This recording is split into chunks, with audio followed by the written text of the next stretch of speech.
He sought the ultimate heights of martial arts. Yet he eventually realized that even an entire lifetime would not be enough to reach them. In order to overturn this harsh truth, he placed his faith in an ancient legend, one that claimed that deep within a sacred sanctuary, protected by a divine dragon, there existed a golden fruit. This fruit was said to possess the power of immortality. Driven by unwavering determination, he set out on a perilous journey to obtain this legendary treasure.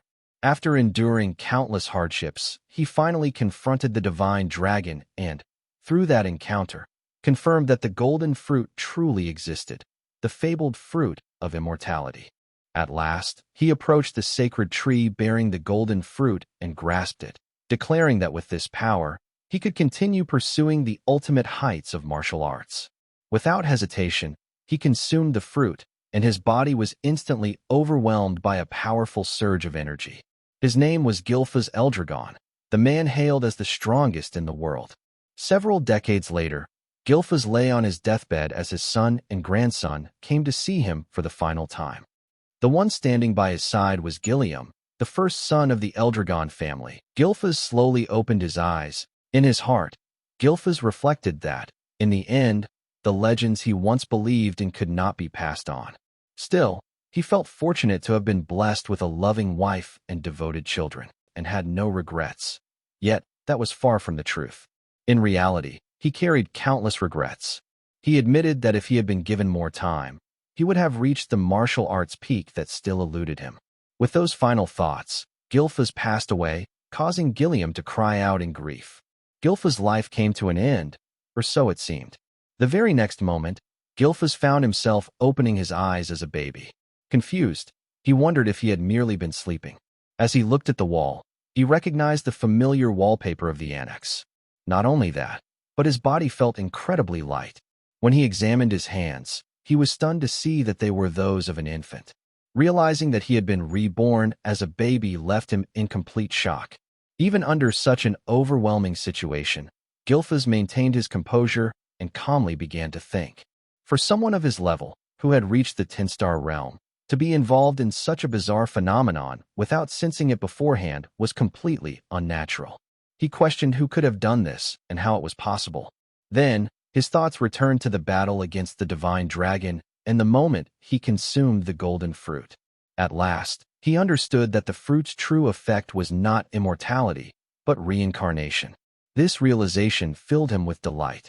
Though unexpected, this outcome granted him another chance to pursue the ultimate heights of martial arts. Looking around, Gilfas noticed that many other babies were sleeping in the same room. Being in the annex meant that he had been reborn into the Eldragon family once again, though he could not understand why so many infants were gathered there. Moments later, numerous maids entered the room, carrying feeding bottles and jugs filled with potion. As the maids began filling the feeders, Gilfas realized that it appeared to be feeding time. One maid instructed another to prepare the mixture, after which they brought in a goblin and forced it to drink the red potion. After consuming it, the goblin was suddenly taken down. Gilfas was startled and questioned what had just happened. The maids calmly remarked that this much is sufficient. The potion should be safe for feeding the children. They then began distributing it to the babies in the room. Eventually, a maid reached Gilfas and lifted him while he was still trying to comprehend what the infants were being fed. He immediately realized that it was not milk. He tried to resist, sensing the immense source power contained within the liquid and recognizing how dangerous it was for newborns.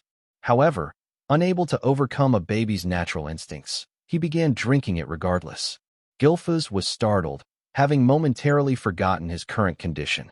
Upon tasting it, he realized that the liquid was ancient dragon core potion, and understood that the earlier dilution was meant to reduce its lethality. By then, he had already swallowed a small amount. Though dangerous, the quantity was not enough to kill him. Noticing that other babies were instinctively spitting it out, Gilfas considered doing the same to avoid disaster. However, he hesitated. Instead, he recognized this as a rare opportunity.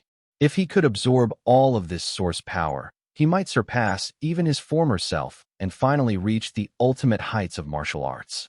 With that resolve, he continued drinking, fully committing to the risk. The dragon potion surged through his body, overwhelming his senses Gilfas does not give up and deliberately begins drinking the potion. The maid is shocked when she realizes that the baby is consuming it on his own. Gilfas decides to absorb all of the ancient dragon's source power, believing that this will finally allow him to pursue the ultimate heights of martial arts that he failed to reach in his previous life.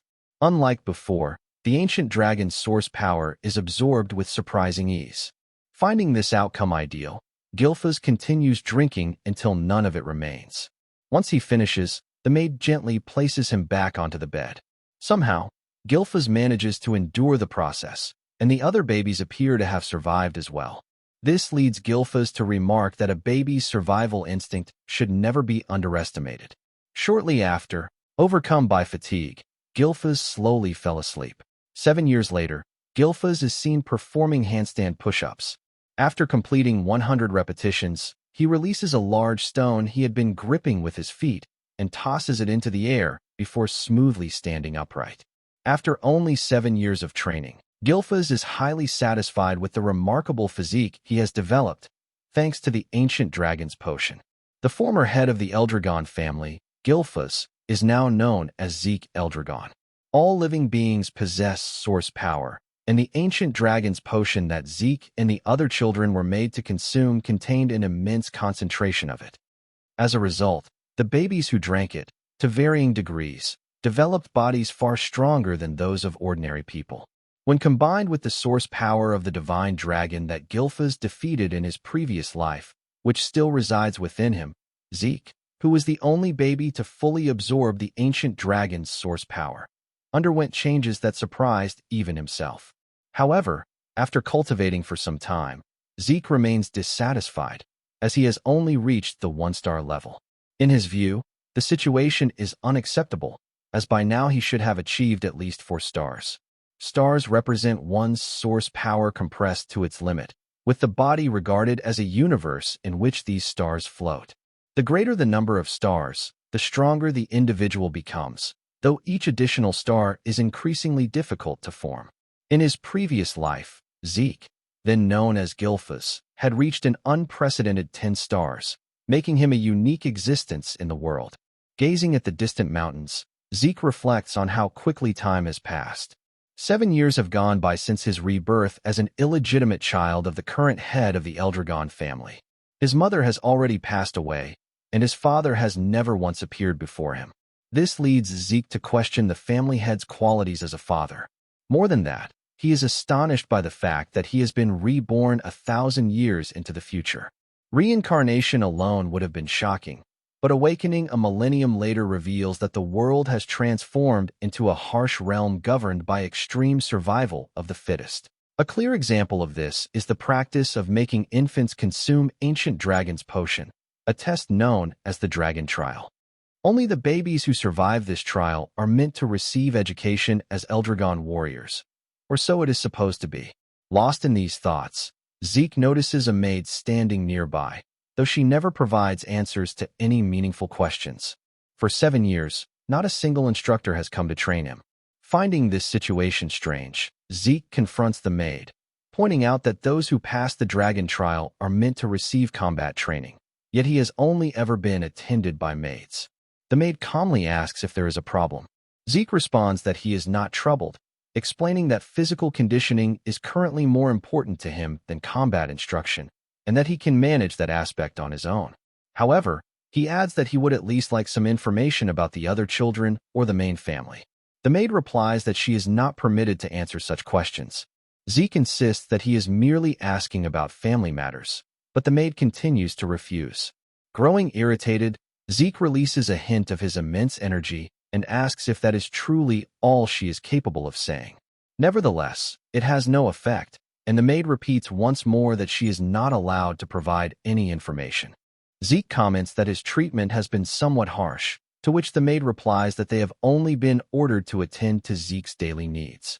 She adds that she herself is a 3-star practitioner, meaning she would be sufficient for basic combat instruction. For that reason, Zeke gives up on asking further questions and decides to head toward the forest, remarking that living together for 7 years while having only minimal interaction is far too unusual. The maid offers no response. As Zeke walks away, He turns back and asks if she is now deliberately ignoring him.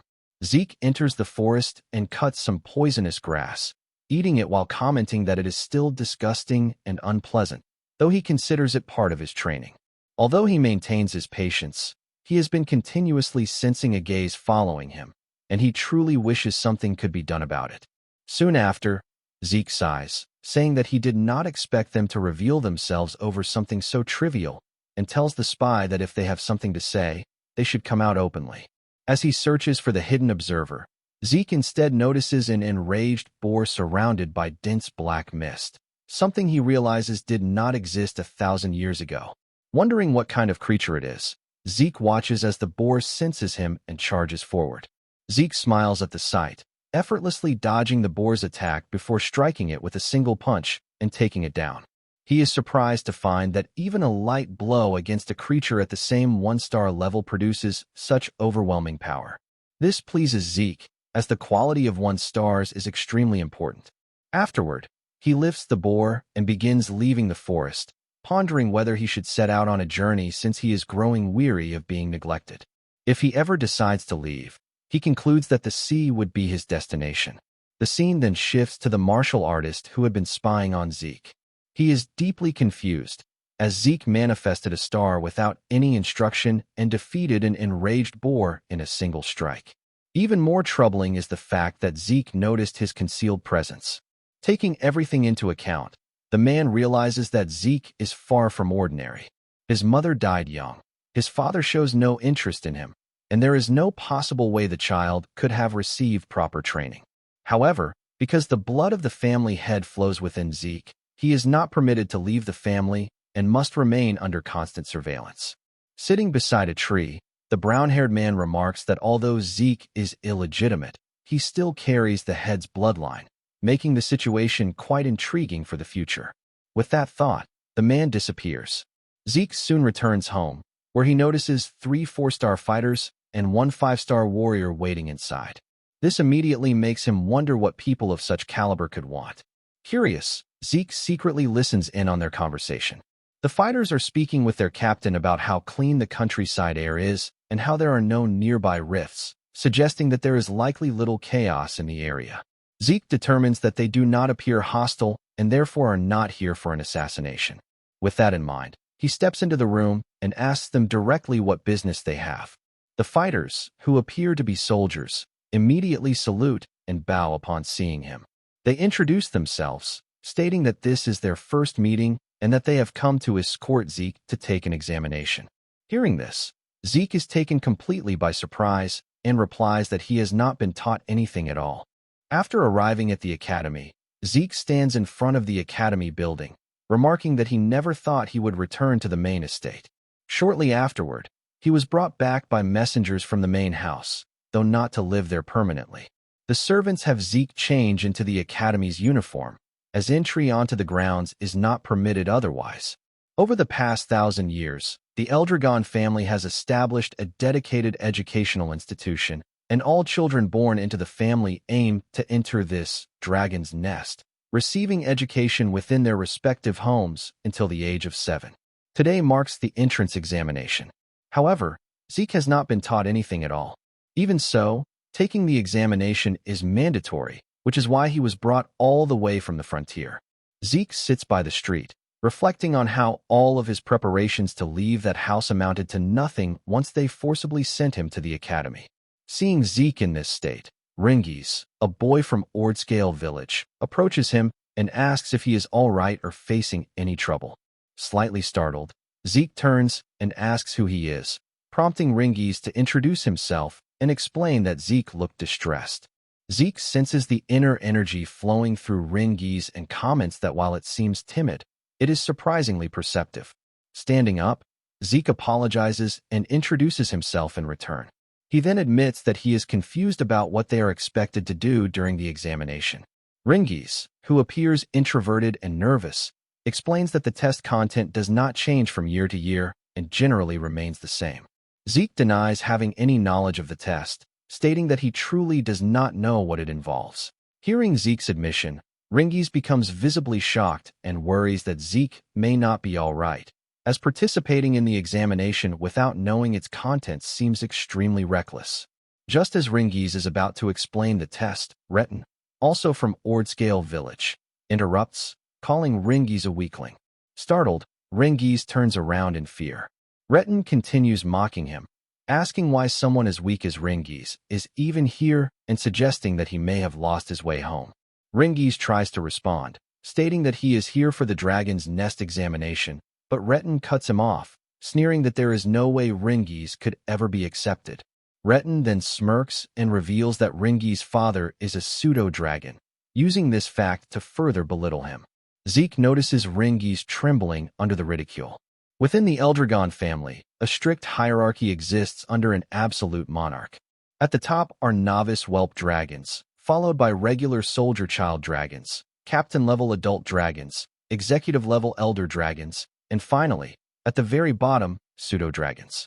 Those who fail to enter the dragon's nest or are unable to graduate are labeled as such, meaning immature ones. However, Ringiz longs to prove that pseudo-dragons are not inferior. As Ringiz sinks into despair, Zeke steps in, questioning how they can judge him without allowing him to try first. Retin turns his attention to Zeke, demanding to know who he is and whether he has a problem. Zeke calmly responds that he is merely asking an honest question and requests an explanation as to why it is supposedly impossible for Ringiz to pass the dragon's nest examination. Retin scoffs and bluntly states that it is because Ringiz is weak.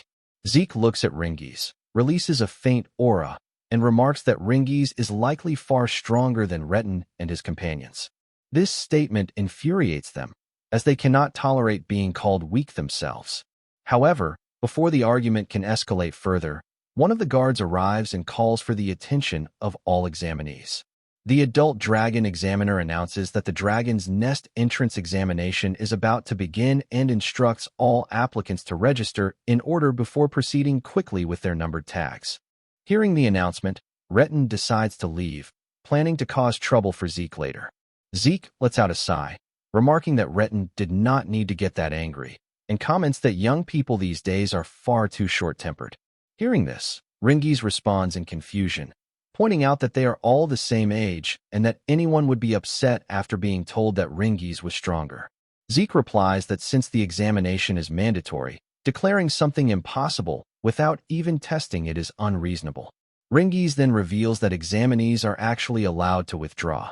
Realizing that Zeke truly knows nothing about the process, Ringiz is taken aback. Zeke himself is surprised upon hearing this and admits that he had no idea. Ringiz advises Zeke to withdraw so he will not get hurt, but Zeke smirks and states that someone of his skill level could not withdraw even if he wanted to. Ringiz praises Zeke's confidence, even though he knows that Zeke is unaware of the test's contents.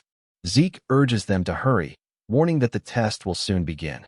Still confused, Ringiz agrees, and the two head off together to take the examination. The instructor then explains the test, which is surprisingly simple. The examinees only need to scratch a rock in order to pass. No personal weapons are allowed, though weapons prepared by the academy may be used, and bare hands are also permitted. The instructor adds that each examinee is given only 3 attempts to pass the test. Sitting among the students, Zeke comments that it is an unexpectedly easy examination, which startles Ringiz. Zeke reasons that merely scratching a rock should be simple. After undergoing a brutal test such as the dragon trial, he had expected a far more intimidating test. As a result, he finds the examination anticlimactic. The guard announces the start of the test and calls the first examinee forward.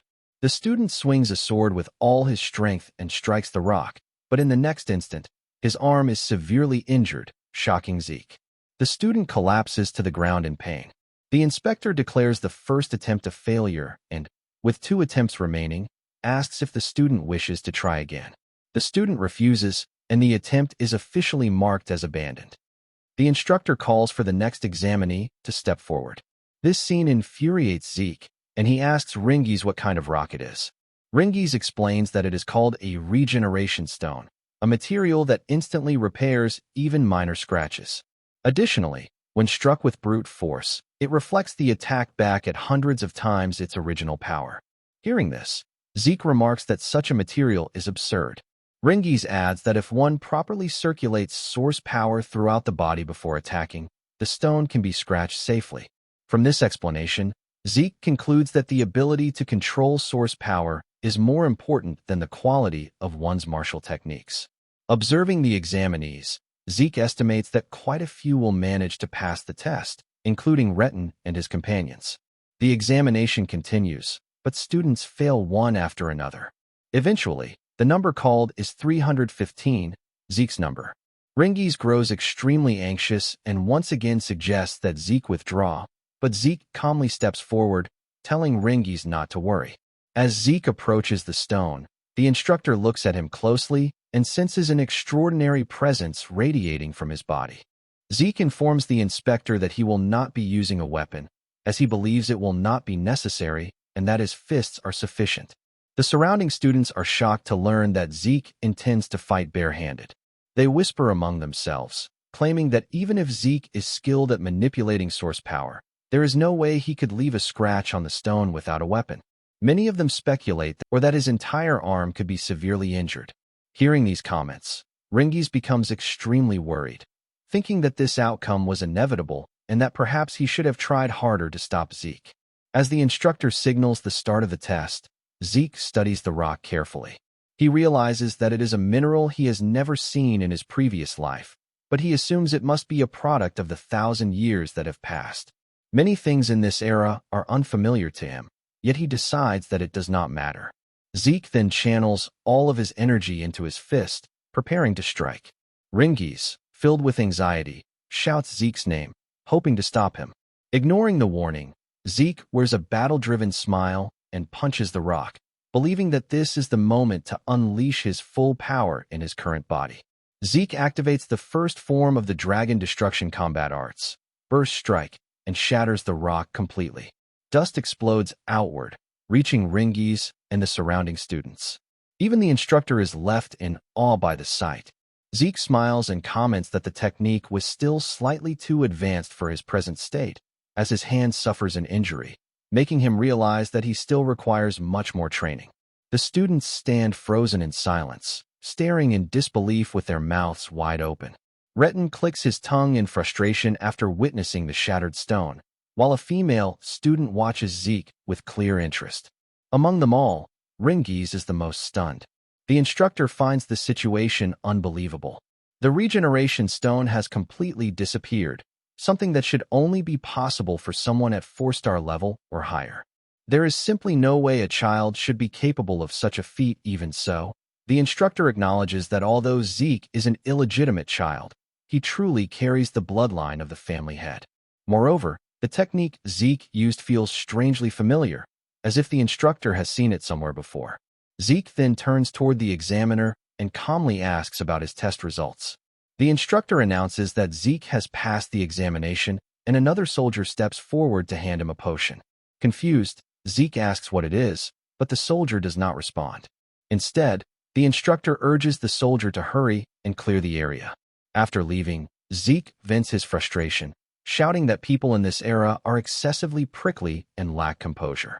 Ringies, still overwhelmed by what he witnessed, praises Zeke for his incredible performance. Zeke casually responds that it was easy, then shows Ringies the potion and asks about it. Ringies explains that it is a healing potion. Realizing that Zeke is unfamiliar with healing potions as well, Ringies opens it and explains that it is a standard one. He hands it back to Zeke, who inspects the liquid and determines that it does not appear to be poisonous. He wonders whether it might be a form of spirit medicine. Cloud-piercing clarity wood. This medicine is refined from extremely rare materials. Its ingredients include medicinal herbs that only grow within secret realms, as well as cores filled with high-purity source power taken from divine beasts and phantom beasts, creatures that are exceedingly difficult to even encounter. When consumed, it instantly heals injuries, removes old scars, and greatly enhances one's source power. However, due to the rarity of its materials and the difficulty of refinement, such medicine almost never appears in the world. Without hesitation, Zeke drinks the potion in a single gulp. In the very next moment, his injured arm is completely healed. With an astonished expression, Zeke shouts and asks if the potion truly was spirit medicine. Ringies replies that he does not know much about spirit medicine, but the healing potions prepared by the Eldragon family are definitely superior to those sold commercially. Hearing this, Zeke is deeply surprised, prompting Ringies to ask whether it is really that shocking. Zeke responds that it is, explaining that such severe injuries were healed instantly. After observing his condition more carefully, Zeke realizes that there does not seem to be any increase in source power, unlike what would occur with true spirit medicine. From Ringi's perspective, Zeke himself was far more impressive, but Zeke dismisses the compliment, telling Ringies not to be ridiculous. Zeke then looks at the potion again, reflecting on how remarkable it is and how much wisdom humanity has accumulated over the past 1,000 years. Zeke and Ringies return to their seats, and once again Ringies praises Zeke, saying that he was incredibly strong. Zeke replies calmly that he is aiming to become the strongest in the world. Hearing such a statement delivered so casually leaves Ringies stunned, prompting him to remark on how unbelievable Zeke sounds. Soon after, numbers 383, 395, and 405 are announced as having passed, these being Retin and his group of bullies. Zeke thinks that this outcome is exactly as he expected, while Ringies begins shivering after hearing that they succeeded. At last, it is Ringies' turn. He awkwardly makes his way down, and noticing his behavior, Zeke asks why he is so nervous when he should have no trouble. Zeke raises his voice, urging Ringies to pull himself together. Ringies tearfully responds, asking Zeke not to raise the standard so high. As the test begins, Zeke watches in confusion as Ringies prepares. Ringies chooses to use a sword and strikes the rock with all his strength, only for the force to rebound. The instructor announces that the first attempt has failed and informs Ringies that he has 2 attempts remaining. Ringies gathers himself and tries again, but once more he fails to scratch the stone and collapses to the ground. He stares at his trembling hands in despair. Seeing this, one of Retin's companions laughs mockingly, taunting Ringies and claiming that a pseudo-dragon's child could never accomplish anything and should simply give up. Retin then turns to Zeke, sarcastically asking what happened to his earlier claim that Ringies was stronger than Retin's group, pointing out that Ringies is now lying helplessly on the ground. The taunting continues until the instructor announces that Ringies has only 1 attempt left and asks whether he wishes to try again. Overwhelmed by the pressure, Ringies begins to give up. At that moment, Zeke steps in and asks Ringies what he is doing.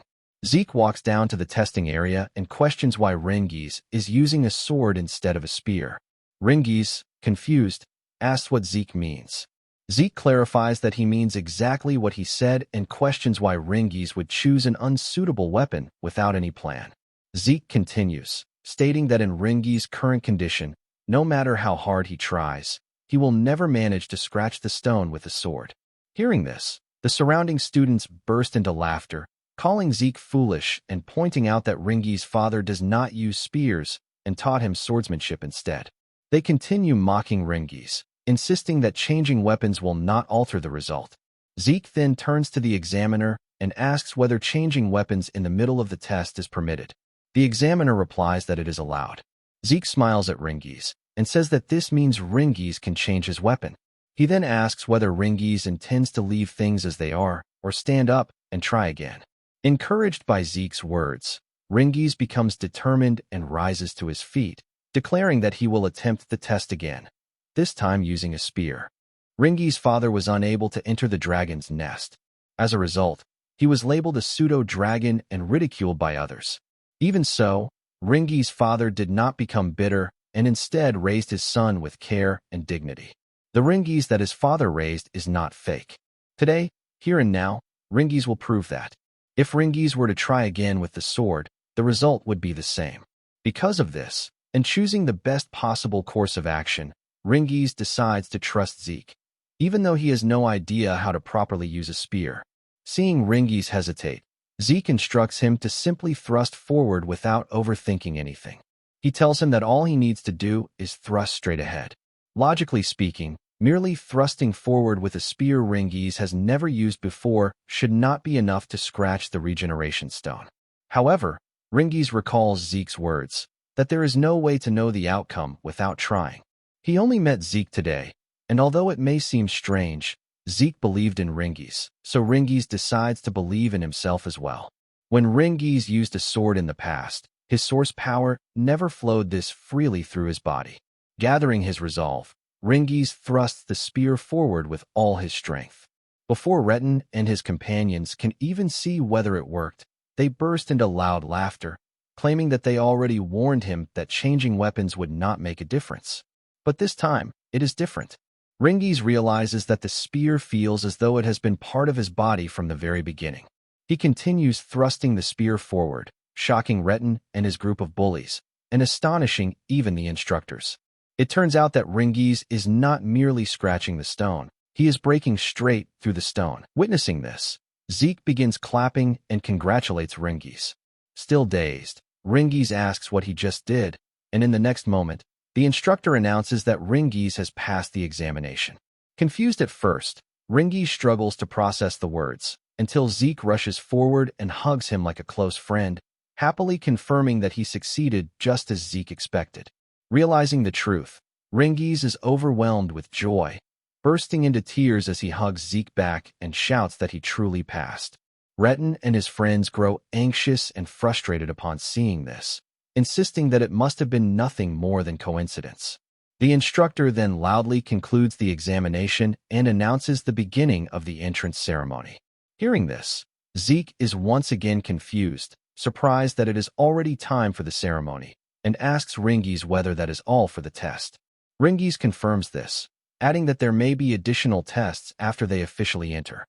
With mixed thoughts, Zeke asks what those tests might involve, and Ringies explains that the leadership of the Eldragon family will first deliver congratulatory speeches.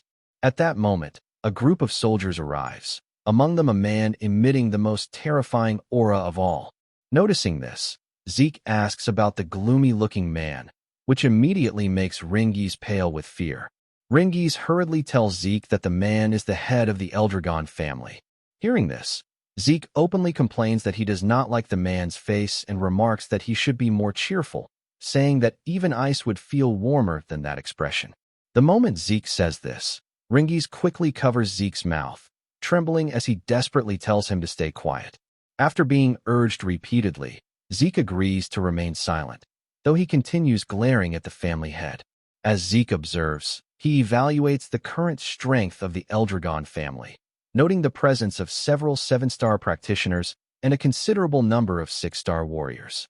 He acknowledges that it is an impressive force. His attention then returns to the current family head, Balza Eldragon. Zeke never imagined that Balza would be an 8-star level practitioner. Even 1,000 years ago, there were fewer than a dozen 8-star warriors in the entire world.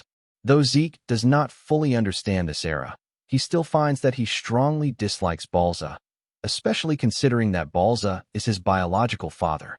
Soon after, the instructor announces that Balza will deliver a speech. Balza steps forward, releasing his aura as he instructs the students to strive to become the best soldiers of the Eldragon family.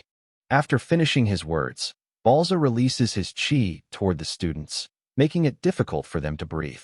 Everyone struggles under the pressure, including Ringies, while Zeke remains unaffected.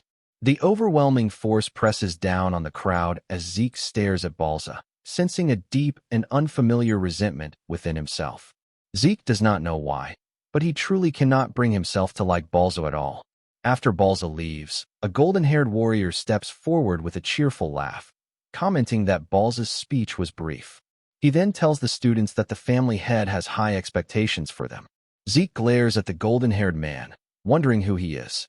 The man continues, saying he will leave the stiff formalities to others and encourages everyone to pursue power with determination. Though Zeke does not fully understand him, he feels relieved that the atmosphere has lightened. The golden-haired warrior jokes with the instructor, saying that someone who worries too much will go bald, prompting a response. The previously tense students gradually return to their normal state. Finally, the instructor announces that dormitory assignments will now be revealed and instructs students to move promptly when their names are called.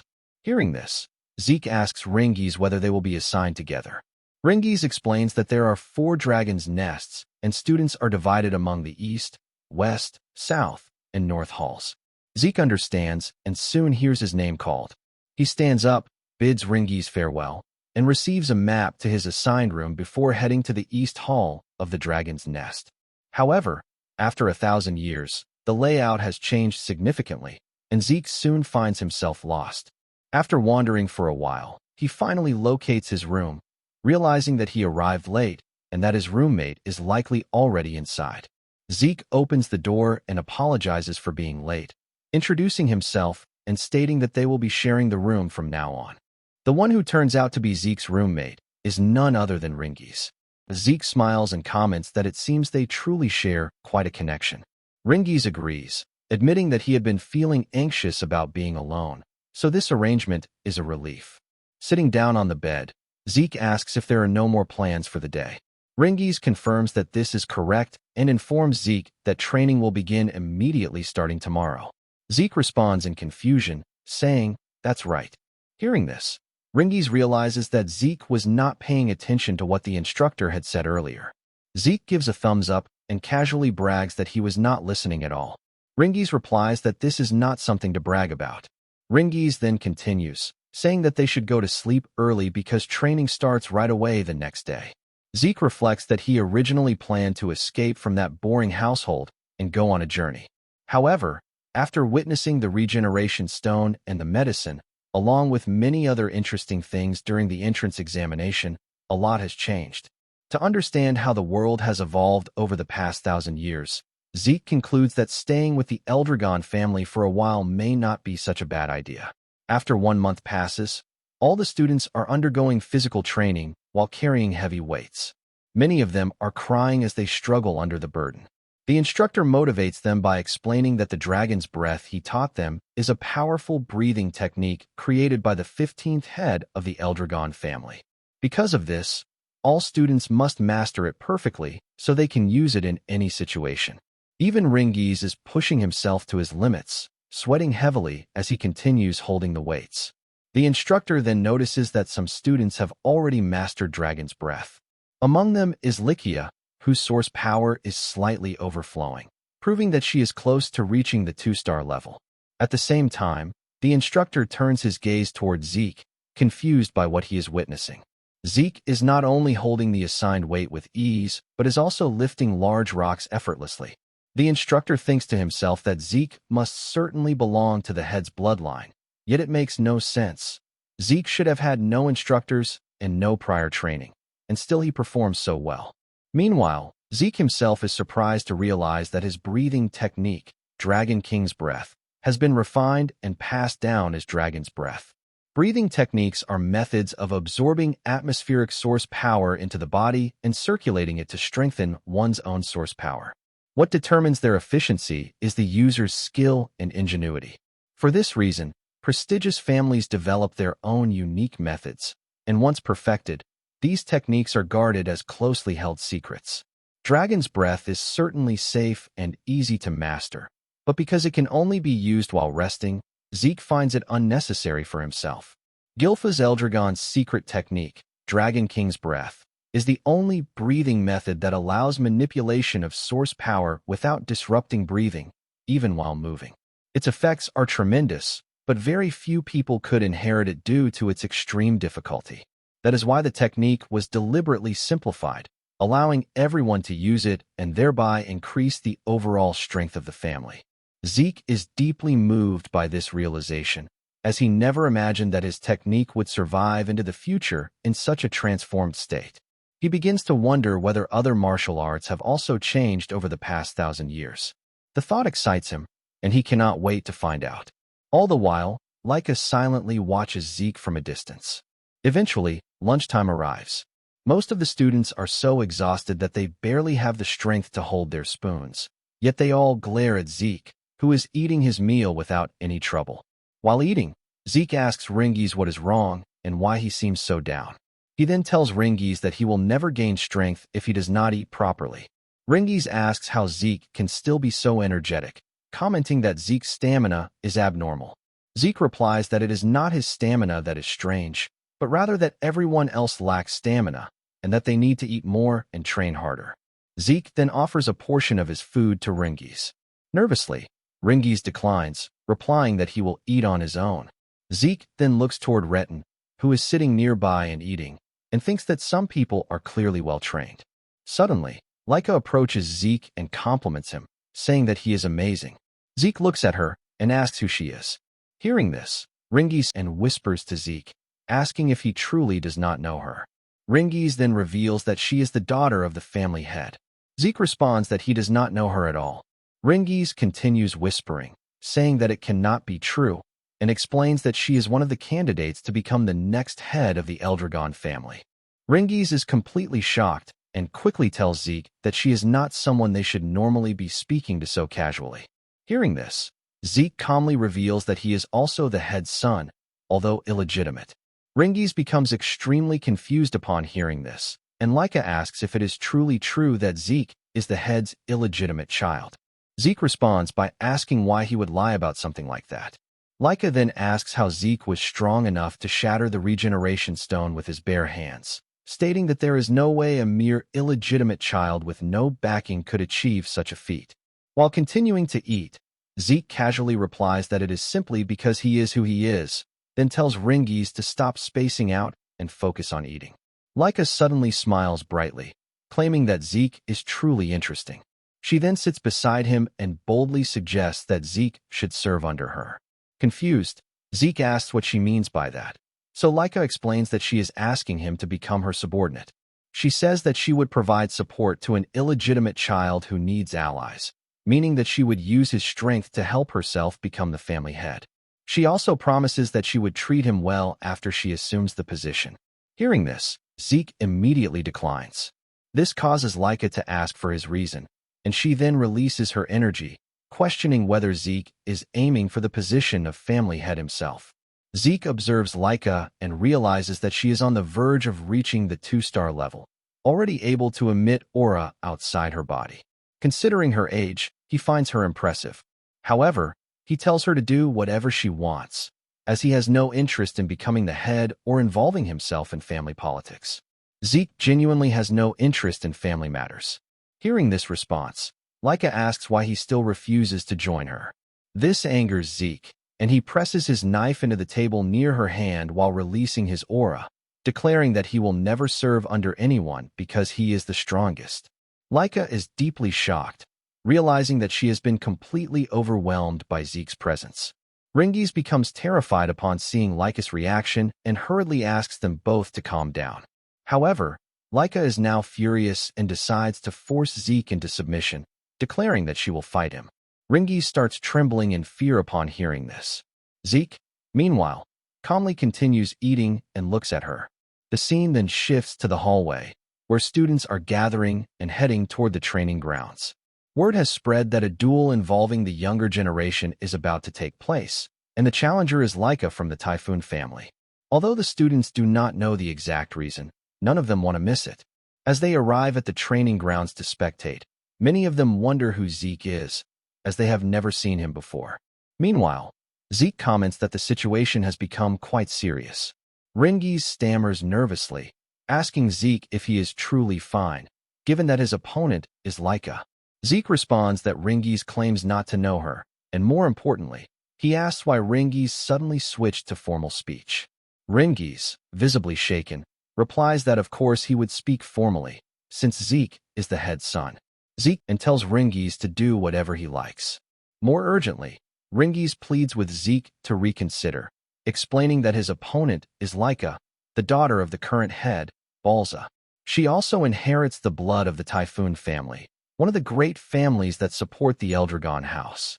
On top of that, she is a prodigy who mastered all forms of the Typhoon family's hereditary lightning great sword techniques at the age of 7, just like Balza's other highly talented children. Hearing all of this, Zeke apologizes and says that he understands none of it except that she is the current head's daughter, and everything else is new information to him. Ringies becomes even more anxious and asks why that is. Zeke replies that Ringies should not ask him, and that not knowing simply makes things more enjoyable.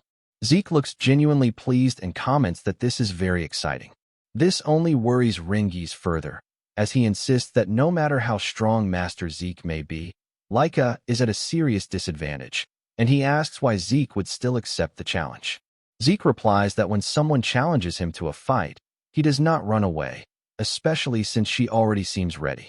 Standing across from them, Laika grips her sword and releases her white aura, coldly asking whether their idle chatter is finally over. Ringies begins trembling in fear upon hearing this, and Zeke calmly replies to Laika that he is ready. Ringies quickly runs off, shouting to Zeke to be careful.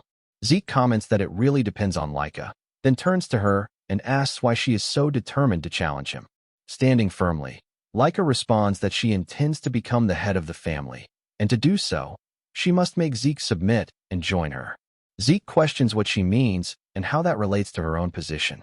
Laika, confused, asks if he truly does not understand his own family's situation, wondering if it is because he is an illegitimate child. Since Zeke is actually the founder reincarnated, he replies that he might have known if she had asked him directly. Laika decides to explain. She tells Zeke to pay attention. Including both of them, there are 5 candidates to become the next head. Everyone except Zeke is aligned with one of the 4 branch families of the Eldragon lineage. Which branch produces the next head is critical, so all the candidates are gathered at the dragon's nest, representing their respective families. To become the next head, Laika needs sufficient power to stand against her older brothers. Hearing this, Zeke concludes that it is essentially a clash among the 4 branches, and he finds it very complicated, leaving him uncertain about the intricacies. Laika continues, asserting that as a candidate for the next head, she must solidify her position, and that is why she intends to defeat Zeke right here. She charges toward him, swinging her massive training greatsword, but Zeke easily dodges her attack. She follows up with a flurry of strikes, yet he evades them effortlessly once again. She shouts in frustration that he let her attacks escape. The spectators are stunned, witnessing her incredible speed and control over such a large weapon. Not only is her handling precise, but the pace of her attacks keeps increasing. The students watching quickly realize the true power of a branch heir, the immense strength of the head's children. Many believe it is only a matter of time before the duel is decided in her favor. Meanwhile, Laika grows increasingly frustrated, unable to land a single hit, while Zeke continues to dodge all her swings with ease. Ringies finds the scene astonishing. As he maneuvers, Zeke comments that this is a martial art he has never encountered before, and that such speed is not expected from a mere 1-star level practitioner. Hearing this, Laika shouts at him to be quiet and focus on the duel. Zeke calmly channels his energy into his fist, replying to Laika that he is indeed focused, which is precisely why he is able to strike directly at her midsection with such precision. Zeke lands a hit on her, causing Laika to fall to the ground, but the match is far from over. The spectators are utterly amazed, witnessing her attacks consistently miss. They all begin to wonder about Zeke's true identity. Struggling with intense pain, Laika demands to know why her attacks cannot connect, noting that for a 1-star, she is exceptionally fast. Zeke calmly replies that while Laika is indeed faster than any 1-star he has encountered, she is still just a 1-star. Laika glares at him and points out that he is also a 1-star, so he should not be able to keep up with her movements at all. Zeke responds, explaining simply that by observing breathing, eye movements, and subtle muscle shifts, anyone can anticipate most actions, and the rest comes with experience. Enraged, Laika rises to her feet, shouting that he is being ridiculous, and launches another attack. Zeke easily dodges and lands another punch, telling her that he can already predict her movements. The impact sends her flying into the wall, leaving the spectators stunned, wondering if she might actually lose. Ringies rushes forward, excitedly complimenting Zeke on his apparent victory, but Zeke interrupts, informing him that the fight is far from over. Laika had focused all her source power at her core to absorb his blow. Zeke praises her strength, saying she is truly formidable. Ringies, confused, watches as the dust settles, revealing Laika struggling to stand. He urges her to withdraw, but Zeke tells him to step back, warning that he will not be responsible if Ringies gets caught up in the fight. Zeke then reveals that Laika already had traces of a 2-star level, and now she has fully awakened it. The spectators immediately recognize the unmistakable white aura, the mark of a 2-star. At this level, one can emit source power outside their body, and in martial arts, this externalized energy is called aura. Standing there, Laika thanks Zeke, acknowledging that it was because of him that she reached the 2-star level. She immediately launches a new attack, claiming he has no chance of winning. Zeke smirks again, dodging the strike and commenting on her incredible speed. This time, however, the attack leaves a faint mark on him, surprising him, as he thought he had completely evaded it. Laika taunts, asking if he can see now, and declares that this is her ability. With her 2-star aura fully activated, she demonstrates the true Thunder Greatsword technique, unleashing an immense aura aligned with lightning. Zeke, astonished, notes that he is witnessing a martial art he has never encountered before and considers it the perfect opportunity to learn and observe.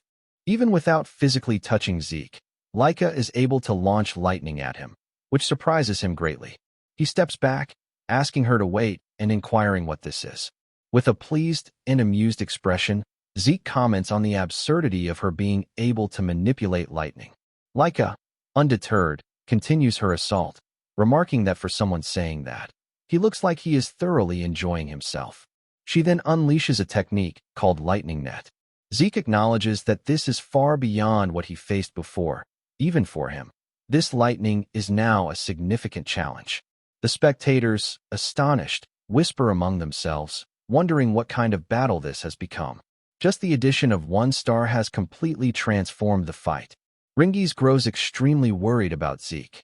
Observing carefully, Zeke realizes that the movements themselves are actually simple and unchanged from before, but the moment Laika reached 2-star level and gained her aura, the power of her lightning greatsword technique exploded. Zeke had thought she was fast before, but now she is even faster. More importantly, the nature of her lightning baffles him.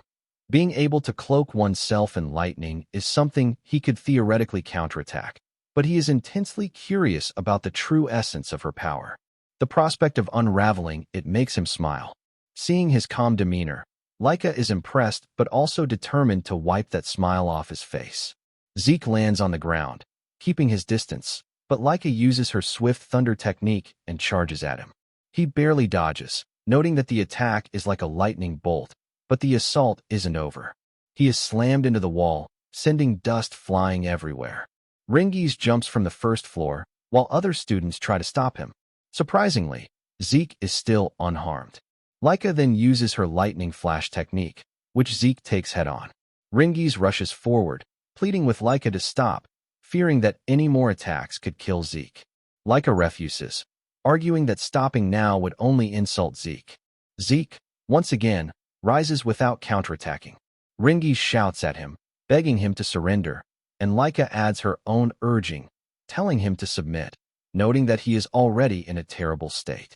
Zeke smiles at her words, which piques Laika's interest. She then manifests her aura, acknowledging that even as an illegitimate child, he is still a proud Eldragon. Determined to finish the battle, she unleashes her lightning greatsword technique, first secret art, Heaven's Thunder, and attacks with full force. Zeke takes the blow head-on without dodging, causing Ringies to panic as he sees Zeke fall unconscious. Laika drives her sword into the ground, apologizing to Ringies and declaring the match over. She is stunned when Zeke, using lightning, rises to his feet again. Shocked, she asks how he has a lightning aura. Zeke smiles, savoring the sensation of the aura himself, and admits to Laika that he doesn't fully understand it either. She is left even more bewildered as Zeke reveals that he had deliberately endured her attacks to analyze her power, and in the process, somehow became capable of using it himself. While receiving Laika's mysterious lightning attacks, Zeke continued using his breathing technique, Dragon King's Breath. Suddenly, the Dragon King's Breath reacted to her lightning aura, causing lightning to accumulate inside him. Before he realized it, he could manipulate the lightning, although he didn't fully understand the exact principle behind it. Zeke complimented Laika, noting that she must have a unique constitution. Then he realized that considering her greatsword technique is part of her family's hereditary martial arts, he wondered if her entire clan might possess a similar, unique constitution. Amazed to discover that her source power itself carried lightning properties, Zeke acknowledged that her training had been excellent. More importantly, thanks to Laika, Zeke had also reached the 2-star level. Zeke declared that the match was not over yet. Laika launched another attack, but he dodged it with lightning-like speed. After dodging, however, he momentarily struggled to maintain balance. With the gain in source power, all of his muscles and nerves strengthened, demonstrating his incredible unique constitution, which slightly disrupted his senses. Standing there, lightning coursing around him, Zeke remarked that he needed some time to adjust. Ringies watched in awe, barely able to keep up with the battle between the next head candidates. He even wondered if he was imagining things because Lyca's lightning slashes were no longer connecting with Zeke. Frustrated, Lyca shouted that Zeke was mocking her. Zeke calmly replied that he wasn't mocking her at all and assured her that he properly considered her a serious threat. Both of them stepped back, and Zeke stretched his body, thinking it was time to end the match. He announced that he would create a new technique, leaving Lyca confused. As he contemplated a name, maybe first form or special form, Lyca wondered if he had secretly received combat training and questioned which family might have taught him, as it seemed impossible for any family to develop a new technique so easily. Zeke charged forward, noticing her distraction, and launched the attack. Dragon Destruction Combat Arts, Special Form, Lightning Peak. Lyca was struck and fell to the ground, giving Zeke the victory. Standing there with a smile, Zeke commented that it had been an interesting fight. Lyca, lying on the ground, was shocked at her loss but tried to rise, determined to become the family head. To achieve that, she needed to defeat her older brothers, and winning all matches was essential. She could not afford to lose. Observing her resolve, Zeke complimented her strength, surprising Lyca. He told her that learning new things was truly enjoyable and that this had been an extremely meaningful experience. Extending his hand, he added that it would be boring if this were the only time they fought, smiling as he suggested they spar again. Lyca's expression brightened, pleased by his words. Several hours later, inside the rift, Balza is fighting while surrounded by monsters, but they are nothing more than mere fodder to him. Balza's dragon pressure alone is enough to terrify the monsters and force them to stop. He then draws his sword and uses the first form of the Dragon Destruction Combat Arts, Genesis, defeating all the monsters in a single strike. Afterward, Balza sheaths his sword as his underlings take care of the remaining creatures.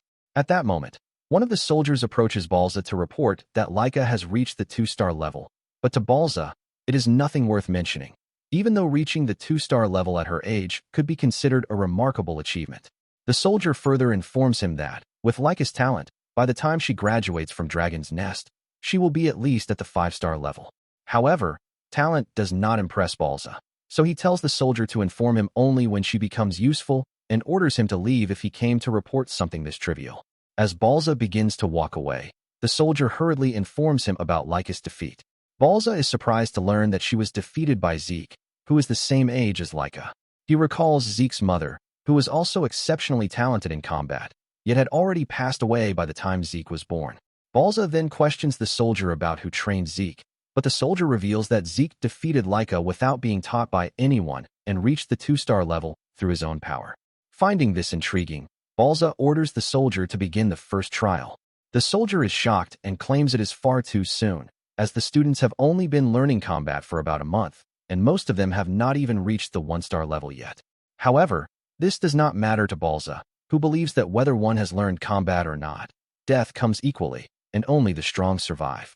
Those who cannot overcome even the first trial, regardless of their star level, are not qualified to become Eldragons.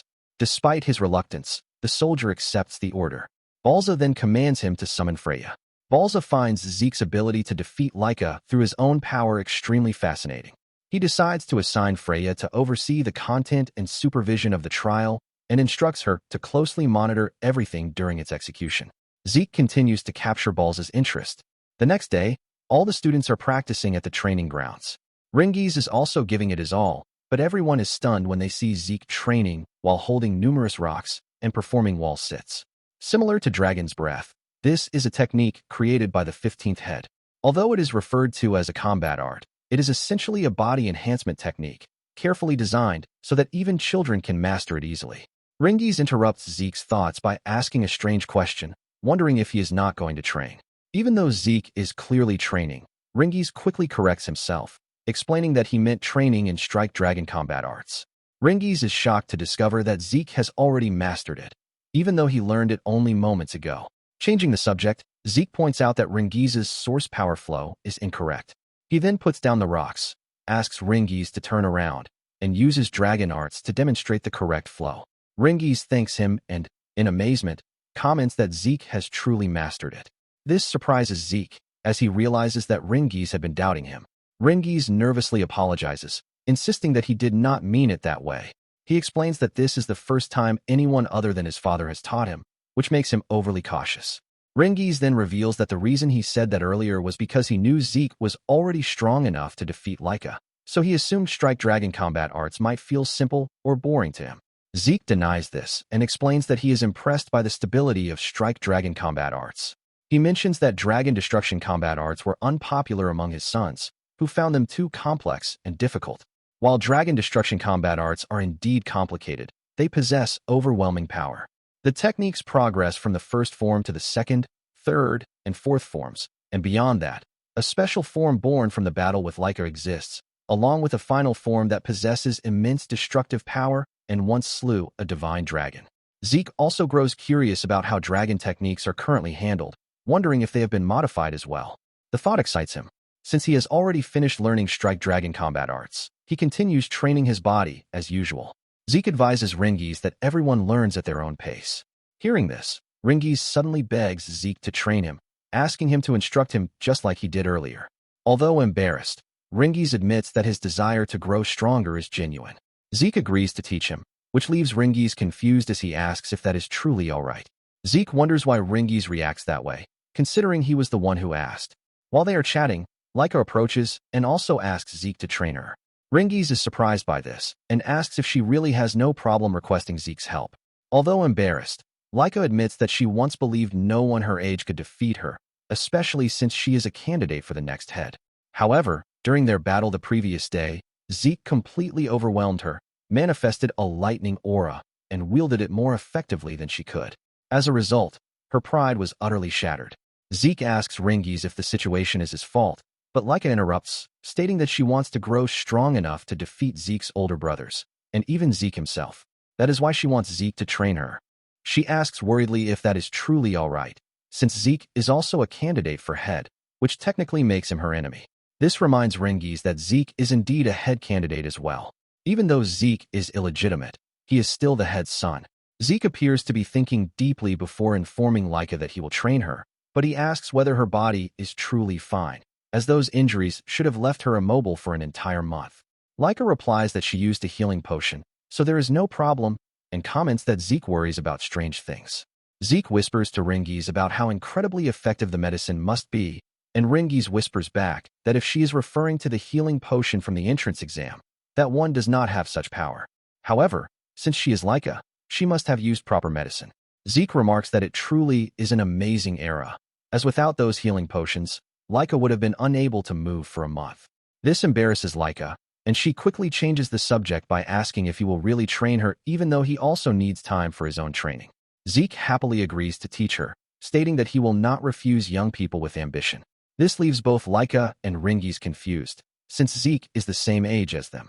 Zeke then changes the topic, asking if Laika is truly fine with being trained by the very person who defeated her.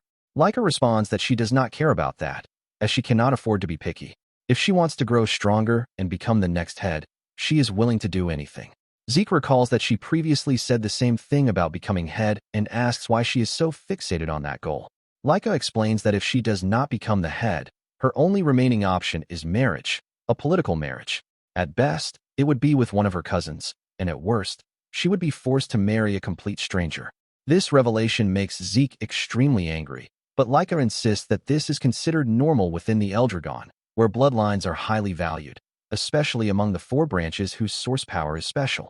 There are many ways to make use of that power, yet Zeke remains furious about the disturbing customs that still exist in this era. Zeke becomes determined to destroy such terrible traditions. At that moment, the teachers arrive, startling everyone as they turn around to hear the announcement. The professors inform the students that a new instructor has taken time out of her busy schedule to come and teach them.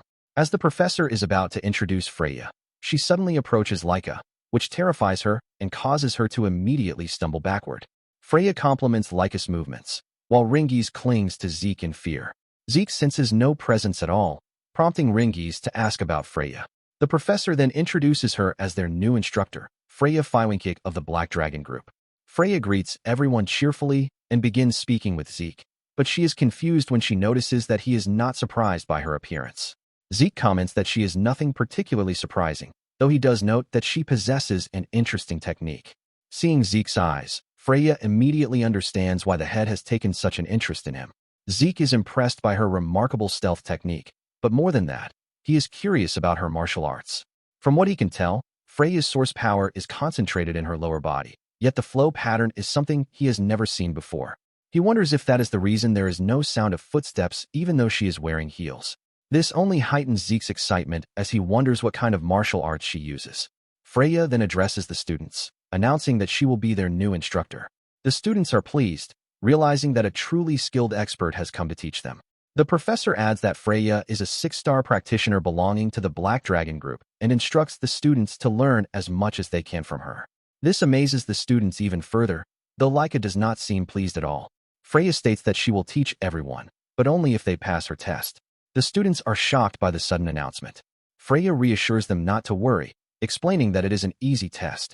All they need to do is take the crystal orb and spend a month on Poison Dragon Mountain. Ringies is extremely shocked upon hearing about the mountain, while Zeke finds the name deeply nostalgic. Poison Dragon Mountain is a region inhabited by a wide variety of poisonous creatures, where even a single blade of grass brushing against one's skin can be fatal for ordinary people. It is an extremely dangerous place.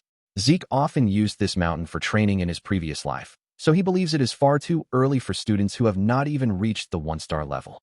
Freya continues explaining that if the crystal orb breaks during the test, or if they lose it, they will be disqualified immediately. The students are shocked and ask what will happen if they are disqualified. Freya calmly replies that they will be expelled. As for the poison, she explains that if they properly use the breathing technique known as Dragon's Breath, they should be able to endure it. As long as they do not lose the crystal orb, there should be no major problem. Laika asks Freya about the monsters, and in response, Freya tells them to simply defeat the monsters. She adds that if they cannot defeat the monsters, they will not be able to survive in the forest for a month. The students are terrified, as they believe this to be impossible, but Freya tells them not to worry.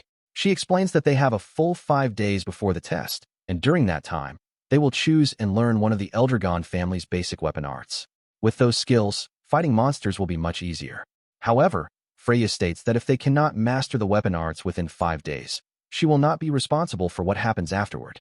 Sweating in fear, one of the students asks whether the instructors will help them if things become dangerous. Freya coldly responds that this is Eldragon, a place where only the strong survive and the weak are weeded out. If the students cannot win, she claims it would be better for them to sleep peacefully among the monsters in a bed of poison. Hearing this, Zeke begins to wonder whether this Eldragon is different from the one he once knew, as the Eldragon he remembered cared deeply for its children. After finishing her explanation, Freya decides to distribute martial arts manuals for each weapon. Each student must come forward and receive the book corresponding to their chosen weapon. While most students quickly select their manuals, Ringi struggles to make a decision. Zeke suggests that he choose the spear manual, since Ringi's used a spear during the entrance exam. This makes Ringi's happy, and he sincerely thanks Zeke. Laika prepares to select the greatsword manual, even though she already possesses a lightning greatsword technique. But Zeke stops her and recommends that she choose the axe arts instead.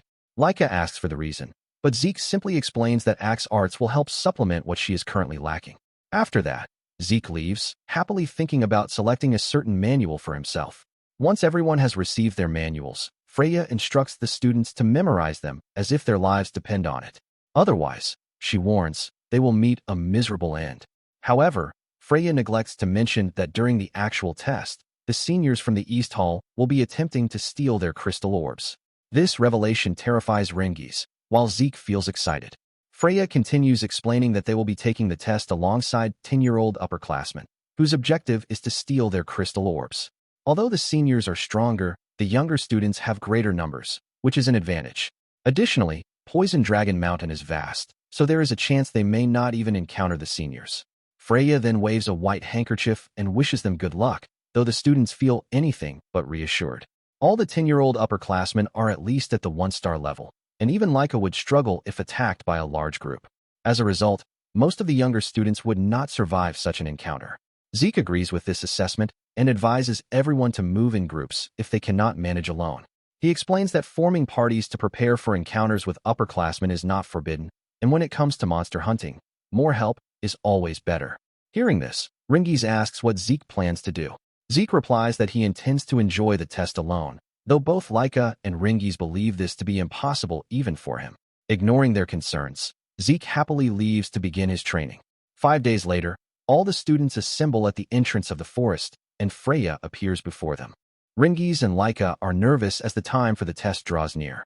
Ringies, feeling anxious, asks Laika whether it is really alright for someone like him to group up with her, especially when there are other students from proper noble families in the class. Ringies is a commoner and has not even reached a single star. Celine and Raymond comment that they are in the same position as Laika and express that they are happy to have the opportunity to team up with her. However, Laika states that it does not matter to her whether her group members are nobles or commoners. She explains that she invited them because she recognizes their abilities. This greatly motivates Ringies, and he resolves to do his best so that he does not become a burden. Raymond and Celine also decide to give their best effort. Laika then asks Zeke if he will be alright on his own.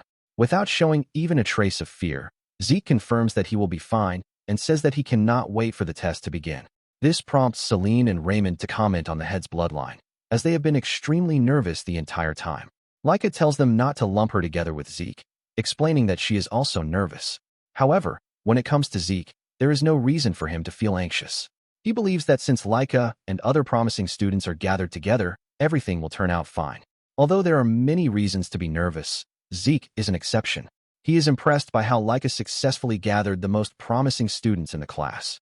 Zeke believes the test will be easy for them, though Ringies feels otherwise. After all the students have gathered, Freya arrives and explains that some students may have decided to travel with friends because they could not fully master weapon arts, which she considers a good choice. Freya explains that the test requires them to spend an entire month on Poison Dragon Mountain without leaving, while keeping possession of a crystal orb. As long as they retain a crystal orb, they will pass the test. Since all the crystal orbs are identical, if they lose one, they can simply obtain another. Freya also instructs them that after they enter the mountain and settle in, the upperclassmen will follow and attempt to steal their crystal orbs. Hearing this, the upperclassmen begin mocking the underclassmen, believing the test will be easy since most of them have not even reached the 1-star level. Freya finishes her explanation and officially begins the test. The underclassmen rush toward the forest, and while running, Laika tells Zeke to absolutely survive. She then enters the forest with her party, leaving Zeke standing behind. As Zeke remains standing there, waving at Laika and the others, Freya reminds him that he also needs to enter the forest. Zeke apologizes, admitting that he got a little carried away, which Freya finds strange. As Zeke starts walking, he casually remarks that he is not nervous at all. Hearing this, Freya thinks of him as a very unusual child. As night falls, one of the professors asks Freya whether everything will be alright, expressing concern that the test may be too early for the new students. Another instructor agrees, pointing out that the underclassmen have only learned the bare minimum and lack real combat experience, meaning that not many of them will pass. Freya reassures them, explaining that although Poison Dragon Mountain is home to many poisonous creatures, the monsters themselves are not particularly impressive in either number or quality. Most of them are only at the 1 to 2-star level, which is why she believes the students will be fine. However, she quietly reveals her inner thoughts about releasing something later, but since the professors do not hear it, she gets away with it. Freya then orders the upperclassmen to enter the forest. They head in with arrogant smirks, eager to hunt down the underclassmen. As she adjusts her hair, Freya wonders how many of the younger students will survive. The upperclassmen soon notice Zeke standing in the middle of the path and immediately target him.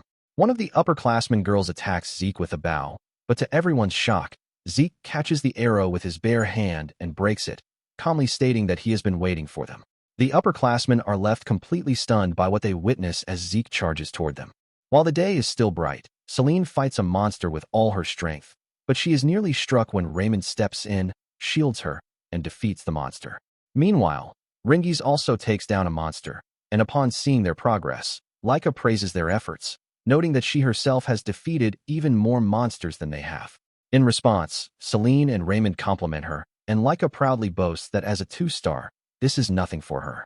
It has been a week since the test began, and Celine and Raymond have now reached the 1-star level, something they both believe is thanks entirely to Laika's guidance. Ringis, however, feels discouraged because he has not yet reached the 1-star level, while the others are advancing quickly. Noticing his mood, Raymond and Celine reassure Ringis, telling him that he is already very strong and that they are certain he will reach 1-star soon. Their words give Ringis the courage to push himself harder. Laika then compliments Ringis as well, saying that defeating a tree frog without even having a star is impressive. She adds that since Ringis trained with Zeke before the test and refined his spear technique, he does not need to worry so much. As darkness begins to fall, Laika suggests returning to their base, explaining that it is dangerous to remain active at night. When they arrive at their base, Laika suddenly becomes alert and angry after spotting an upperclassman inside. The others immediately draw their weapons and form a defensive formation. The upperclassman appears to be a 2-star and remarks that he did not expect this base to belong to Laika. While pointing her great sword at him, Laika tells him to turn back, warning that he cannot defeat all 4 of them alone. However, it soon becomes clear that he is not alone, as 3 1-star upperclassmen emerge behind him. The upperclassman suggests that Laika surrender, claiming that even she would struggle while protecting weaker teammates. The 2-star upperclassman engages Laika in combat, while Celine, Raymond, and Ringis face the 3 1-star opponents. Laika instructs them to hold out until she defeats the 2-star enemy. The upperclassmen relentlessly attack Ringis, demanding that he hand over the crystal orb. As the pressure mounts, Ringis grows increasingly anxious, unsure of what to do. Suddenly, he recalls his training with Zeke, when he once asked how to fight opponents stronger than himself. Ringis had explained that he was unable to unlock the 1-star level and wanted to know what to do if a stronger enemy appeared. Zeke had told him that giving up was the obvious choice for a starless person like him when facing a 3 or 4-star opponent. However, Zeke also explained that defeating 1 or 2-star opponents might still be possible. Knowing that Ringis was referring to the test, Zeke pointed out that the monsters on Poison Dragon Mountain and the upperclassmen were mostly 1 or 2-star levels, meaning Ringis could defeat them. All he needed to do was exploit an opening. To find such an opening, Zeke advised Ringis to endure patiently until the opponent made a mistake. Ringis was surprised by this advice, though it made sense since he was facing a stronger enemy. Zeke warned that endurance was crucial, explaining that if Ringis could not endure, then defeating a stronger opponent would remain nothing more than a dream. Zeke believed Ringis could endure against a 2-star opponent, unless it was someone exceptional like Laika, who wielded lightning-based techniques. According to Zeke, what Ringis lacked most was confidence. He emphasized that believing in oneself is essential to becoming stronger. Zeke then advised Ringis not to overthink things. He did not need to calculate the power gap or actively search for openings. Instead, he only needed to wait calmly until an opening naturally appeared, and then thrust his spear straight into it. Back in the present battle, Ringis recalls Zeke's advice and focuses on enduring the upperclassman's attacks while waiting for an opening. The upperclassman grows increasingly frustrated and finally leaps into the air to strike, exposing a clear opening. The instant Ringis sees it, he thrusts his spear forward and defeats the upperclassman. At the same time, Laika overwhelms the 2-star opponent with her lightning. Since learning axe arts, she has been able to channel far more power into her greatsword than before, finally understanding why Zeke recommended axe arts to her. Laika defeats the upperclassman, who collapses to the ground from the blow. She then rushes toward her teammates, only to discover that they have already defeated their opponents. Ringis is overjoyed by their victory, and Celine and Raymond congratulate him on reaching the 1-star level. Laika is delighted to see that everyone has manifested a star, believing that they can now handle enemies of this level with confidence. She then begins to wonder about Zeke's situation. The scene finally shifts to the upperclassmen, who are fleeing in terror while crying out loudly and calling Zeke a monster. Zeke smiles and asks if there is no one left to play with him. Terrified, the upperclassmen run away from Zeke, wondering why he is hunting them even though it was originally their role to do so. One of the upperclassmen missteps, gets his legs tangled, and falls to the ground. Zeke approaches him, saying that he is getting tired of this game of tag, and then asks the upperclassman to fight him properly. Just witnessing this is enough to make the upperclassman lose consciousness. This makes Zeke feel deeply disappointed, as the upperclassmen are now completely defensive despite being aggressive at the beginning. After the upperclassmen disappear from sight, Zeke calls out to the person hiding nearby, asking them to come out and observe more closely. However, since the observer remains hidden, Zeke assumes that his actions are not considered a problem and decides to continue without holding back. Once Zeke leaves the area, the soldier finally reveals himself. He is shocked that Zeke not only defeated the upperclassman, but also sensed his presence. Realizing the seriousness of the situation, the soldier decides to report this to Freya and exits the forest. Other professors also gather to give their reports. One of them states that 1 week into the test, approximately 30% of the 7-year-old class has already dropped out. However, he adds that the remaining students are gradually adapting, so he does not expect a significant increase in dropouts. Freya then asks about the situation involving the upperclassmen. The professors hesitate before informing her that the upperclassmen are retreating. This leaves Freya confused, as she knows there are no monsters on Poison Dragon Mountain capable of forcing the upperclassmen to flee. The soldier explains that the reason for their retreat is Zeke, who has been attacking them. Although the upperclassmen initially try to fight back, they are now all running away. The soldier then questions Zeke's personality, noting that he is cheerfully overwhelming the upperclassmen and actively hunting them, which is something entirely unprecedented. Another fighter agrees, stating that precisely because Zeke is the head son, his behavior is even more abnormal. He claims that Zeke has already surpassed the realm of a genius and is closer to a monster in nature. Freya adds that she also finds Zeke strange, as he deliberately chose to act alone and appeared unusually relaxed at the start of the test.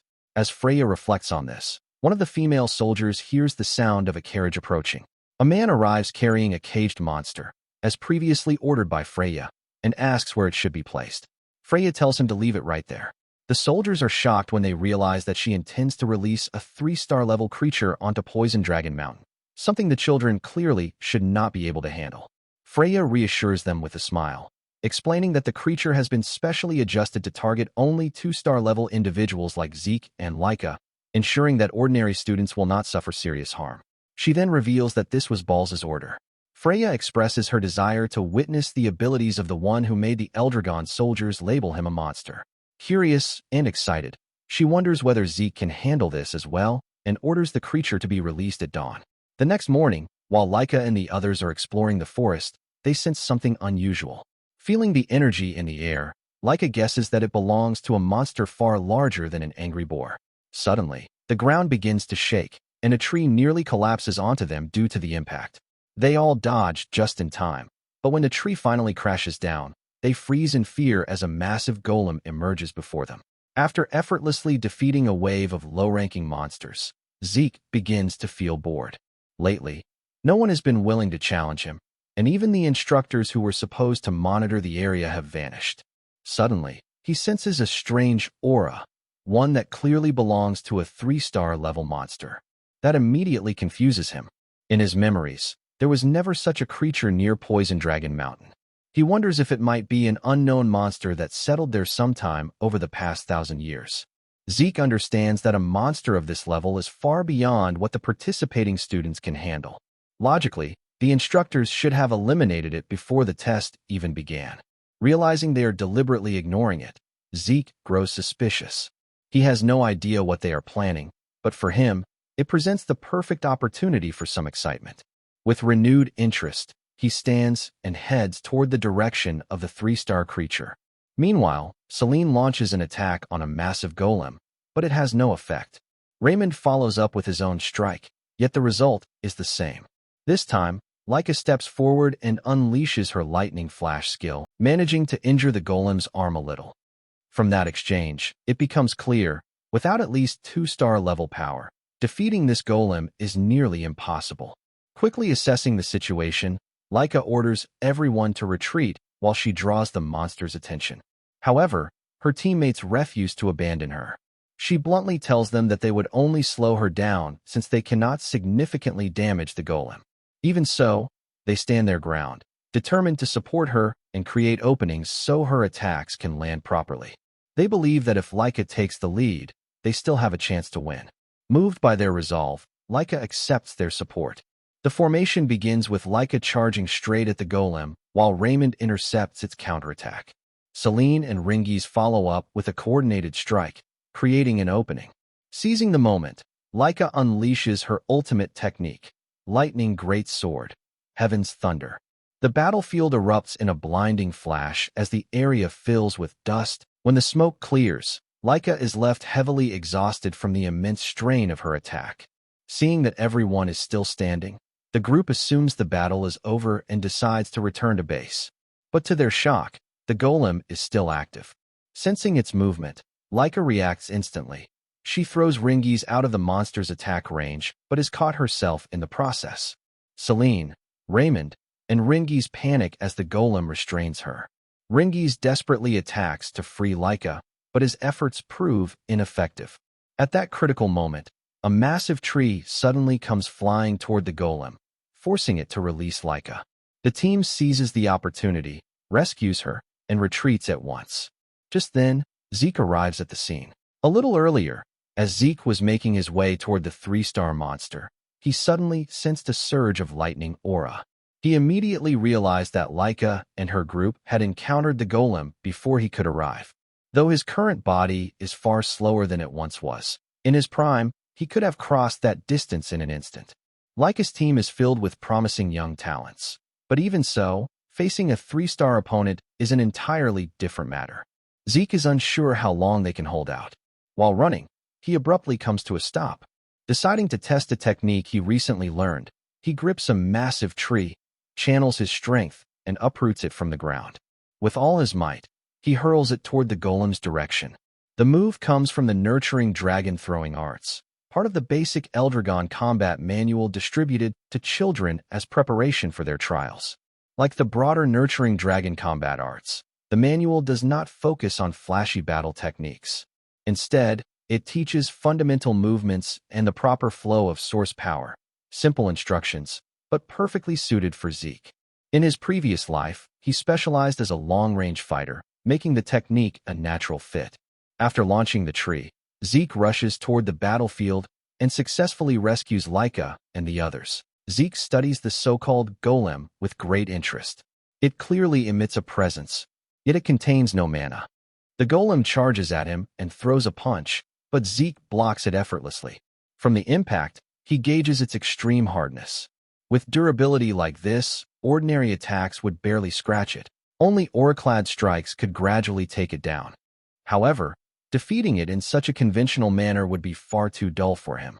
The golem attacks again, and once more Zeke blocks with ease. He calmly instructs the others to retreat to a safe distance. Once they are clear, Zeke pushes the golem back and decides to test what lies within its structure. He merges his punch with the first form of the Dragon Destruction combat arts, Burst World.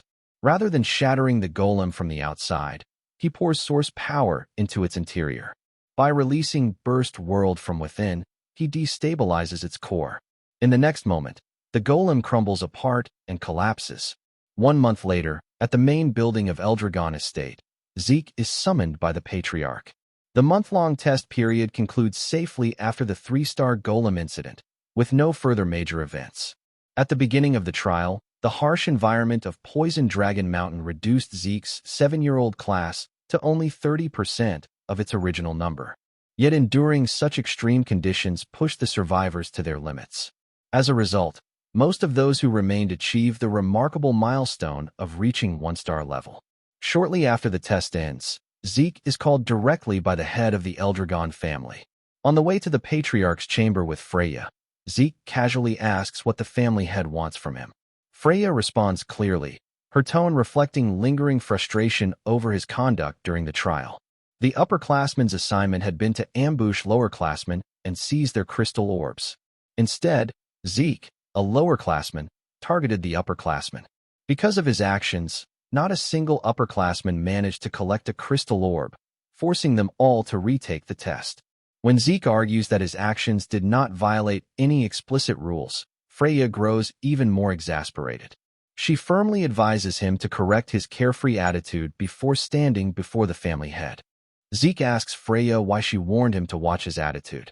She replies bluntly that even though he is a child, the family head wouldn't show mercy and injure Zeke for crossing the line, and she refuses to let that happen under her supervision.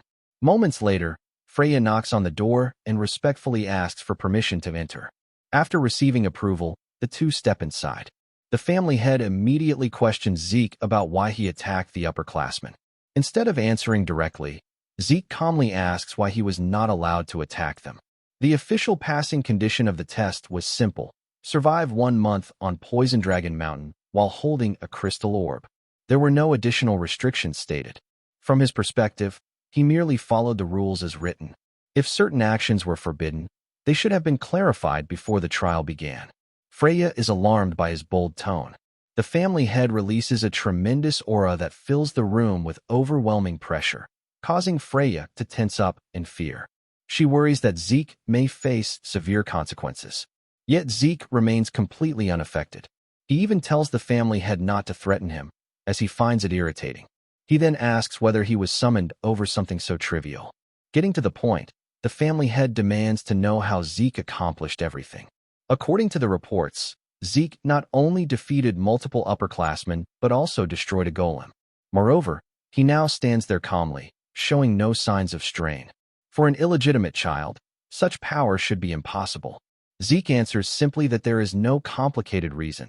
He is strong because he is himself. The family head narrows his eyes, remarking that Zeke's attitude is just as frivolous as reported. Nevertheless, he acknowledges Zeke's achievement in defeating the golem and decides to grant him a reward. Zeke may choose one item from the dragon treasury or receive access to the dragon hall up to the second floor. Freya is stunned.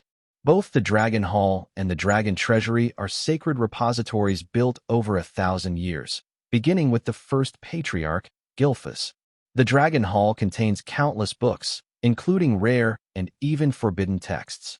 The dragon treasury houses relics of former heads, legendary weapons, spirit medicines, artifacts, and treasures gathered across generations.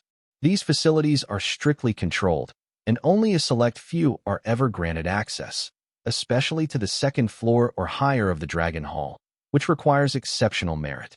Freya glances at Zeke in disbelief. Despite his boldness, he is still being recognized as outstanding. After granting the reward, the family head dismisses them. However, Zeke attempts to ask another question. Freya quickly grabs him by the collar and drags him toward the exit.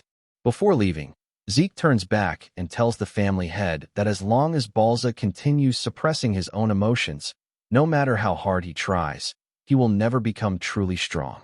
Freya is horrified and immediately ushers Zeke out. Once outside, she scolds him for speaking so recklessly in front of the family head. Zeke responds that he exercised as much restraint as possible. That answer only frustrates her further, and she insists that he use proper respect when addressing the head, just as he does with the instructors. Zeke replies that Balza is his parent, after all. Freya is deeply unsettled. Every child of the family drank ancient potion as an infant, making it impossible for them to defy Balza, who holds the power of the Dragon King, a being superior even to ancient dragons. That should make resistance unthinkable. Yet Zeke stood calmly before him without fear. For the first time, Freya wonders who Zeke truly is. She resolves to thoroughly investigate his birth records. Soon after, she asks which reward he intends to choose. Since he cannot take both, Zeke selects access to the Dragon Hall. For now, knowledge is far more valuable to him, as he lacks understanding of this era. Ringies arrives, excitedly talking about entering the Dragon Hall. He praises the strike dragon combat arts and nurturing dragon spear arts he recently learned and looks forward to discovering even more advanced martial techniques. Laika also joins them, expressing her determination to absorb as much knowledge as possible within the allotted time. Zeke learns that access comes with limits. They may only enter the first floor under normal circumstances, and while they can read freely during the time limit, they may borrow only one book. Managing time wisely is crucial. Laika is surprised that Zeke chose the Dragon Hall over the Dragon Treasury, especially since the second floor contains even rarer martial arts manuals. Zeke simply reiterates that knowledge is his priority. The group soon enters the massive library. An instructor informs them that they have 5 hours inside and must remain quiet while strictly observing the time limit. Laika advises Zeke to first decide which book he intends to borrow, then spend the remaining time reading as much as possible. The Dragon Hall's interior is vast, lined with countless shelves overflowing with ancient texts. It is even more impressive than Zeke imagined. Now, the only question remains, will there be knowledge here capable of surprising even him? Inside the Dragon Hall, Zeke uncovers an overwhelming amount of information he had never encountered before. As he reads, complex emotions surface within him. He learns about dimensional rifts, chaos, magic, and the ancient connection between this world and another that formed nearly 1,000 years ago. About 9 centuries in the past, a tear suddenly appeared in the dimensional wall. These tears were named rifts. Beyond them lay a chaotic realm known as the Chaos Realm, a world where terrifying creatures called chaos beasts roamed freely. To resist the invasion, the people of that other world cultivated a unique source power within themselves. The Eldragon family fought alongside them against the chaos. Through bonds forged in battle, for powerful warriors from that other world eventually married into the Eldragon family. They later became the founders of the 4 great Eldragon branch families that still exist today. As Zeke reads this history, certain mysteries begin to make sense, such as the strange black mist surrounding the Anger Boar and the nature of Lyca's lightning aura. However, what fascinates him most is something else entirely: magic. Magic is described as a new system of knowledge introduced from the other world. To Zeke, it feels like an entirely different discipline compared to traditional source power. His curiosity ignites, and he eagerly reaches for more books on the subject.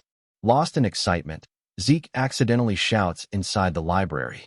At the same time, he notices a faint golden mist in the air. He quickly deduces that this may be an application of magic. Yet what truly amazes him is the sight of source power being manipulated like fine threads to move objects. The technique is precise and refined. The unseen librarian once again orders him to keep quiet. But for Zeke, witnessing such a method only fuels his curiosity. He boldly asks the person in charge to reveal themselves and demonstrate it directly. There is no response. Instead, invisible threads suddenly wrap around him, lifting him effortlessly and tossing him outside the building. The allotted 5 hours have already passed. Rather than feeling offended, Zeke is thrilled. The experience only deepens his fascination. Outside, Rengiz and Lyca are waiting.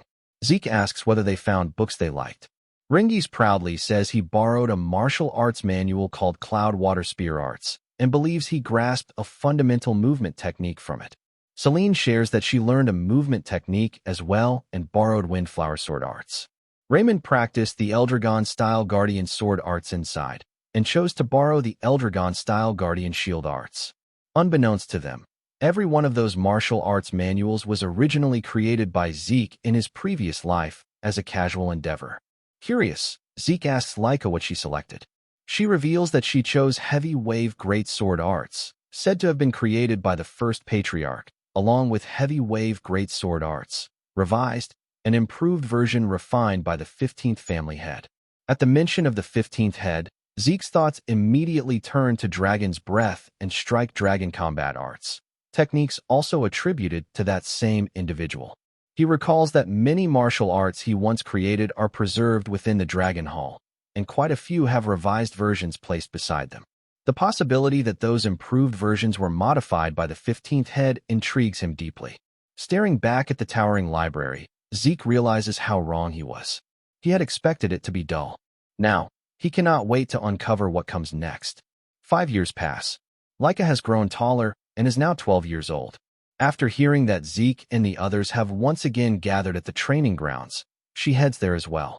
Upon arriving, she finds Zeke standing calmly at the center of the field, surrounded by Celine, Raymond, and Rengiz. The 3 of them circle him carefully, searching for an opening to make their move. The scene shifts to the main hall, where a soldier urgently reports to Balza about a newly formed rift within their territory.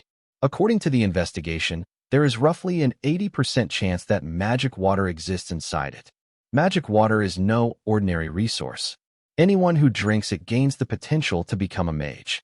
Their body develops a special constitution that allows them to convert source power into an entirely different force known as mana. The techniques unleashed through mana, known as magic, sparked a revolution across the world.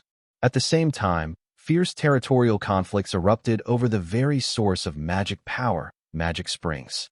In this new age of magic, the number of mages a house possesses largely determines its military strength. However, within Eldragon territory, not a single magic spring exists. For a house without direct ownership of such a spring, there is only one way to obtain magic water: by conquering special rifts. Currently, the Eldragon family has only a handful of mages, including Balza himself. All of them are battle-hardened veterans who acquired magic water through dangerous rift conquests. Even so, their numbers are being steadily outmatched by rival houses that control magic springs. Conquering special rifts has therefore become Eldragon's top priority. The problem lies in the rift's location, the abundant dragon forest. This vast woodland is mostly within Eldragon territory, but part of it stretches into the lands of another powerful house, the Kerberos family.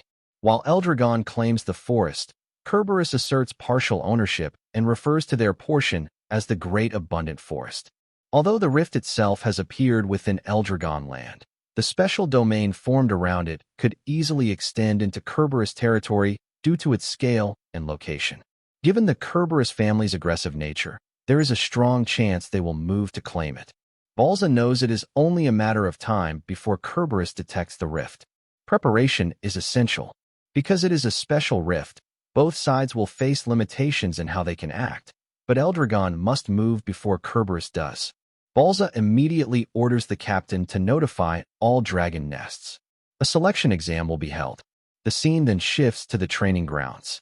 Zeke stands calmly as Selene, Ringies, and Raymond launch coordinated attacks against him. Despite their efforts, none of their strikes land effectively. Zeke calmly critiques each of them mid-spar. Ringies is putting too much force into his spear, which disrupts the proper flow of spear techniques. Selene focuses too heavily on speed and the number of strikes, leaving her attacks without weight. Raymond performs well defensively, but he remains overly passive and must grow more accustomed to taking the initiative. After pointing out their flaws, Zeke tells them to attack again. Watching from the side, Leica comments that allowing himself to be struck bare-bodied without using source power is reckless. Zeke casually replies that it is proper training. Thanks to this method, his body has grown remarkably sturdy even without reinforcing it with source power.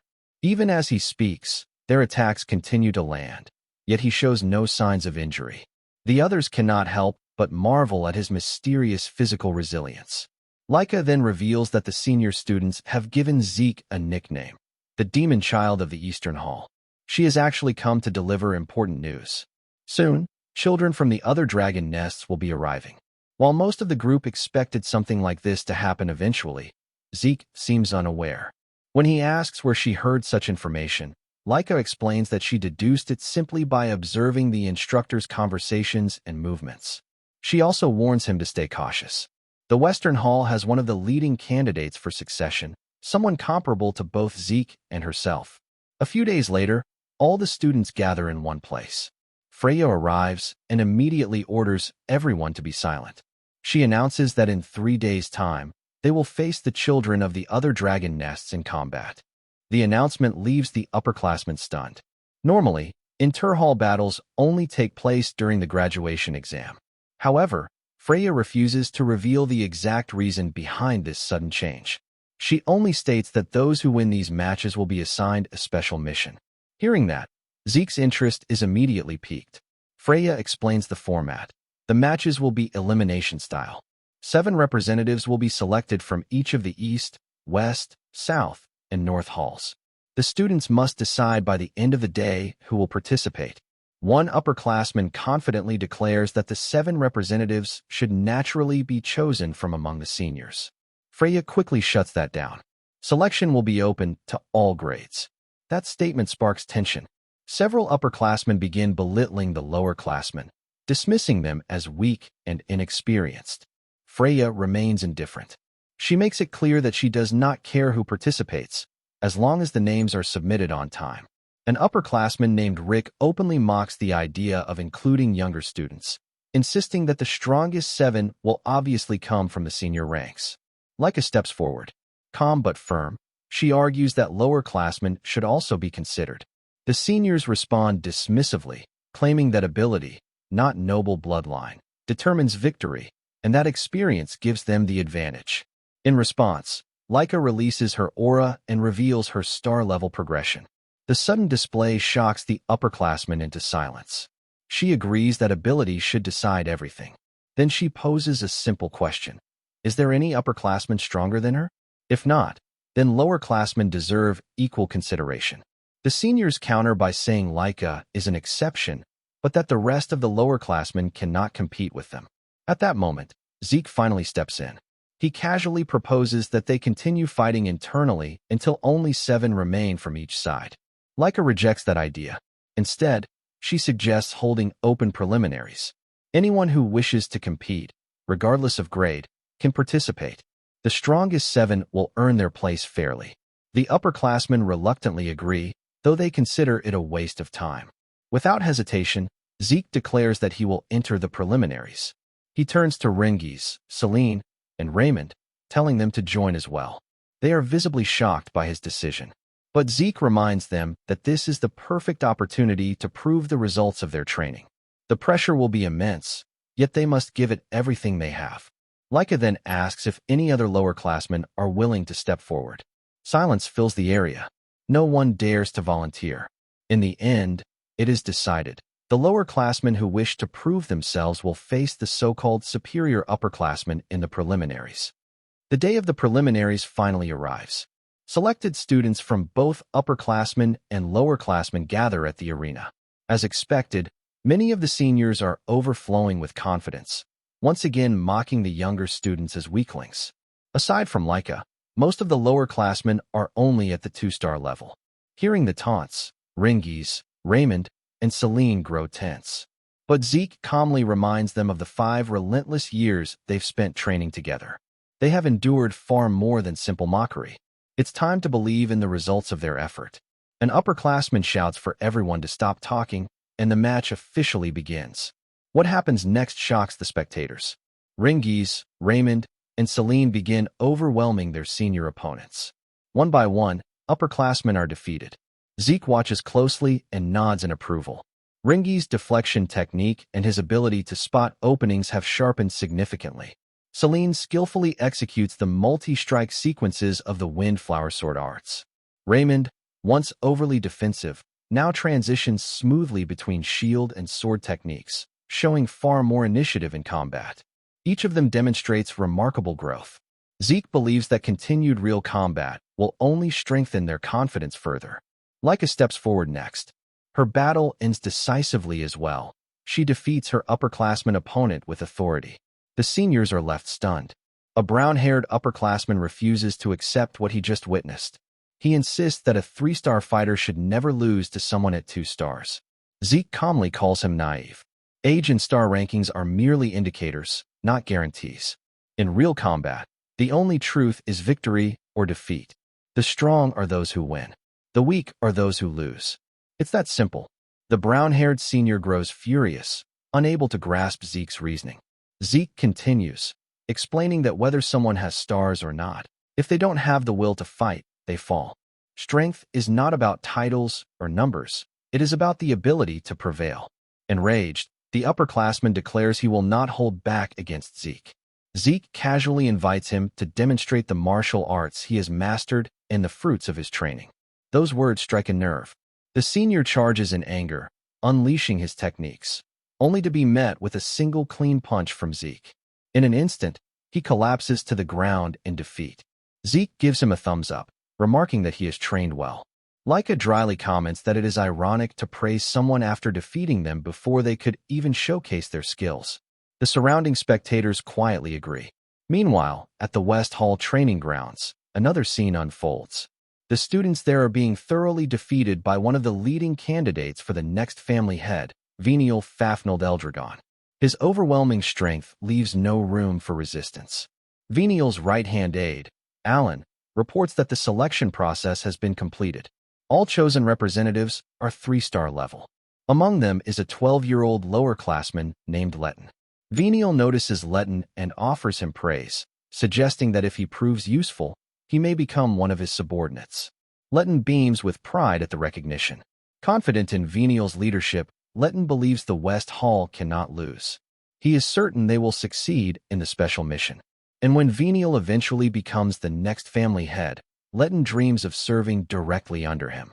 Alan then steps forward again, requesting permission to share additional news.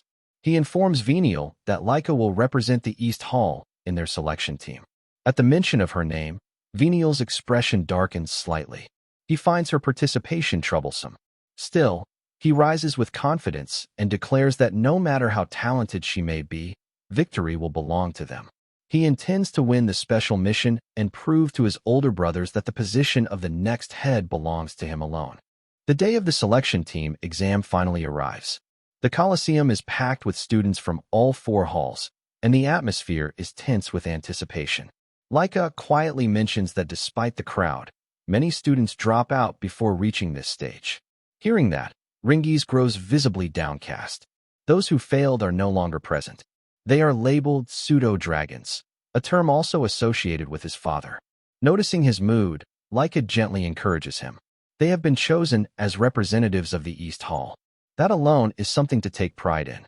Ringies nods and resolves to give it his all. Meanwhile, Zeke stands apart, silently observing the crowd. When asked what he is doing, he calmly explains that he is gauging the overall fighting strength of the participants. Just then, an upperclassman unexpectedly praises Zeke. It is the same group of seniors who once mocked them.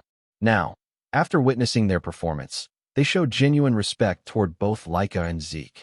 As Zeke had predicted, nearly every participant, except those from the East Hall, is at the 3-star level. There are no 4-star fighters present, but several appear to be on the verge of reaching that stage. The prospect excites Zeke. He wonders what kind of techniques he will witness this time. While Laika chats with Ringies and the others, a girl suddenly hugs her from behind. It is her cousin, Sandy Typhona. Sandy cheerfully asks how Laika has been. Startled at first, Laika replies that she is doing well. Celine looks confused, so Laika introduces Sandy as her cousin and the daughter of the Typhona family head, one of the 4 great branch families. The revelation shocks Raymond, Celine, and Ringies. Sandy's expression shifts as she looks at them. She asks who they are. Laika introduces them as her friends. However, Sandy bluntly states that they do not appear capable of standing beside a candidate for the next family head. Zeke steps into the conversation, remarking that their abilities will be proven in battle soon enough. Laika then introduces Zeke to Sandy. She recognizes him immediately as the rumored illegitimate child. Her tone turns dismissive, belittling him openly. Laika questions why she is behaving that way. Sandy responds that even if Zeke's birth status is unconventional, he remains Laika's rival. Therefore, she should not refer to him as a mere friend. She also points out that none of the East Hall students, aside from Laika, are at the 3-star level. In her view, that reflects poorly on their overall quality. Zeke calmly warns her not to underestimate them, or she may be caught off guard. His response irritates her. She snaps, asking whether someone of his background is trying to lecture her. Zeke clarifies that it is not advice, only a warning. Tension rises between them, but before it can escalate further, the North Hall's representative, Edgy's Vanblade, steps in and tells Sandy to stop. Ringies seems to recognize his name. Sandy protests, telling Edgy's not to interfere. However, he reminds her that the selection battle is about to begin and now is not the time for arguments. At that moment, the captain of the Gold Dragon Corps, Teach Mentrick, enters the arena. His presence immediately silences the crowd. All students straighten their posture and focus. An official announcement echoes across the Coliseum. The selection exam has begun. The selection exam is officially announced as a tournament-style elimination battle involving all 4 halls. First, the halls are divided into 2 groups, with the winning halls advancing to the finals. The battles follow a one-on-one duel format, where each hall sends out fighters in a predetermined order from a roster of 7 participants. The first hall to secure 4 victories wins the match. Once the order is set, it cannot be changed, making strategy a crucial factor in determining the outcome. The stakes are incredibly high. The winners of this tournament will be assigned a special mission of great importance to the Eldragon family. Successfully completing, it will significantly contribute to the family's future and serve as a major step toward earning the position of head. To determine the brackets, the examiner calls each hall's representative forward to draw a stone from a box. The East Hall representative, Venial, steps up first and selects a stone before leaving. Recognizing Venial, Laika informs Zeke that he is also a candidate for the head position. Zeke quickly realizes that it's not just Venial. The entire West Hall is filled with powerful warriors, creating a noticeable gap in strength compared to the others. Back in the East Hall group, Zeke spots Letton, whom he hasn't seen since the entrance exam. Letton has clearly improved, having reached the 3-star level, showing his dedication to training. However, tensions rise when Letton and his companions notice Ringies standing alongside Zeke and the others, reacting with visible anger. Soon after, the North Hall's representative, Edgies, and the South Hall's representative also step forward to draw their stones. When it's finally East Hall's turn, Laika instructs Zeke to go, stating that he is the strongest among them. This decision doesn't sit well with some, especially Laika's cousin, Sandy, who questions why Zeke was chosen over Laika. However, Laika stands firm in her decision, confidently asserting Zeke's strength despite Sandy's objections. Following the examiner's instructions, each representative channels their source power into the stones, officially finalizing the brackets. The matchups are revealed. East Hall will face North Hall, while West Hall will battle South Hall. As the participants assess their opponents, Ringies is visibly shaken after noticing a particularly intimidating individual from the North Hall staring directly at him. However, an even more personal conflict emerges. Laika is set to face her cousin Sandy, who is determined to confront her and remind her of her responsibilities and position. Meanwhile, Edgies approaches Zeke and greets him once again, as they are now confirmed to face each other in the first match. Rather than feeling nervous, Zeke is genuinely excited, sensing a strong connection between them. Both fighters share the same competitive spirit, eagerly looking forward to their upcoming battle. Finally, the match between East Hall and North Hall begins. Rick steps forward first, clearly overwhelmed by the tense atmosphere, but he still declares that he will do his best to secure a victory. His nervousness worries both Laika and Zeke, who can tell he is under immense pressure. As the examiner signals the start, Rick charges at his opponent. Watching closely, Laika comments that this will not be an easy fight. Zeke agrees but explains that, in terms of pure skill, Rick is not significantly inferior to his opponent. Under normal circumstances, he would have a solid chance of winning. However, this is Rick's first time fighting in front of such a large audience, and the added pressure of representing his hall is affecting his performance. In contrast, fighters like Sandy and Edgies remain completely composed, even appearing to enjoy the situation. Zeke points out that both of them are already close to reaching the 4-star level, which is why they are not easily shaken. He also suggests that Laika should face Sandy, as their similar techniques would make it a valuable learning experience for her. Despite his efforts, Rick ultimately loses the match. Next, Marin steps up, but she is just as nervous as Rick. Unfortunately, she also suffers a defeat. Feeling guilty, both Rick and Marin apologize to Zeke, but he reassures them that this is not a life-or-death battlefield. Instead, it is a safe environment where they can learn from their mistakes and grow stronger. Zeke's encouragement lifts their spirits, and he then turns his attention to Ringies. With 2 consecutive losses, the next match becomes crucial, which only makes Ringies even more anxious. He nervously asks Zeke not to mention the losses, admitting that he is already under immense stress, especially since his opponent is a particularly intimidating upperclassman unlike anyone he has faced before. To calm him down, Zeke gives clear and practical advice. He tells Ringies to focus solely on his opponent's weapon. If the enemy thrusts, he should parry. If the attack comes upward, he should pull back.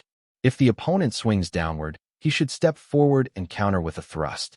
Instead of overthinking, Ringies should simply react to the weapon in front of him, just like he always does. Following this guidance, Ringies begins to center himself. Zeke quietly praises his ability to focus, noting that while he still needs guidance to reach that state, once he learns to do it naturally, he will grow even stronger. As the match begins, some students from Ringies' village mock him, doubting his chances against the upperclassmen. However, the moment the fight starts, his opponent charges straight at him, only for Ringies to dodge effortlessly. The upperclassman quickly adjusts, closing the distance to limit Ringies' range advantage. The tension rises, but Zeke remains calm, telling the others to trust Ringies. At that moment, Ringies spots an opening and strikes decisively, catching his opponent off guard. Without hesitation, he follows up with another precise attack, knocking his opponent to the ground. With that, Ringies secures a stunning victory. Watching the outcome, Zeke confidently remarks that the tide of the battle is finally beginning to turn. Following Ringies' victory, East Hall begins to build strong momentum, steadily securing consecutive wins. Both the fourth and fifth matches end in East Hall's favor, bringing them to the brink of overall victory. With just one more win needed, the decisive sixth match begins, Laika versus her cousin, Sandy. Before the fight starts, Sandy admits she is surprised that East Hall managed to win 2 matches in a row. While she acknowledges the strength of Laika's teammates, she dismisses their importance, stating that companions are secondary when it comes to becoming the head. In her view, Laika herself lacks the overwhelming power required for that position, especially since she isn't even ranked first in East Hall.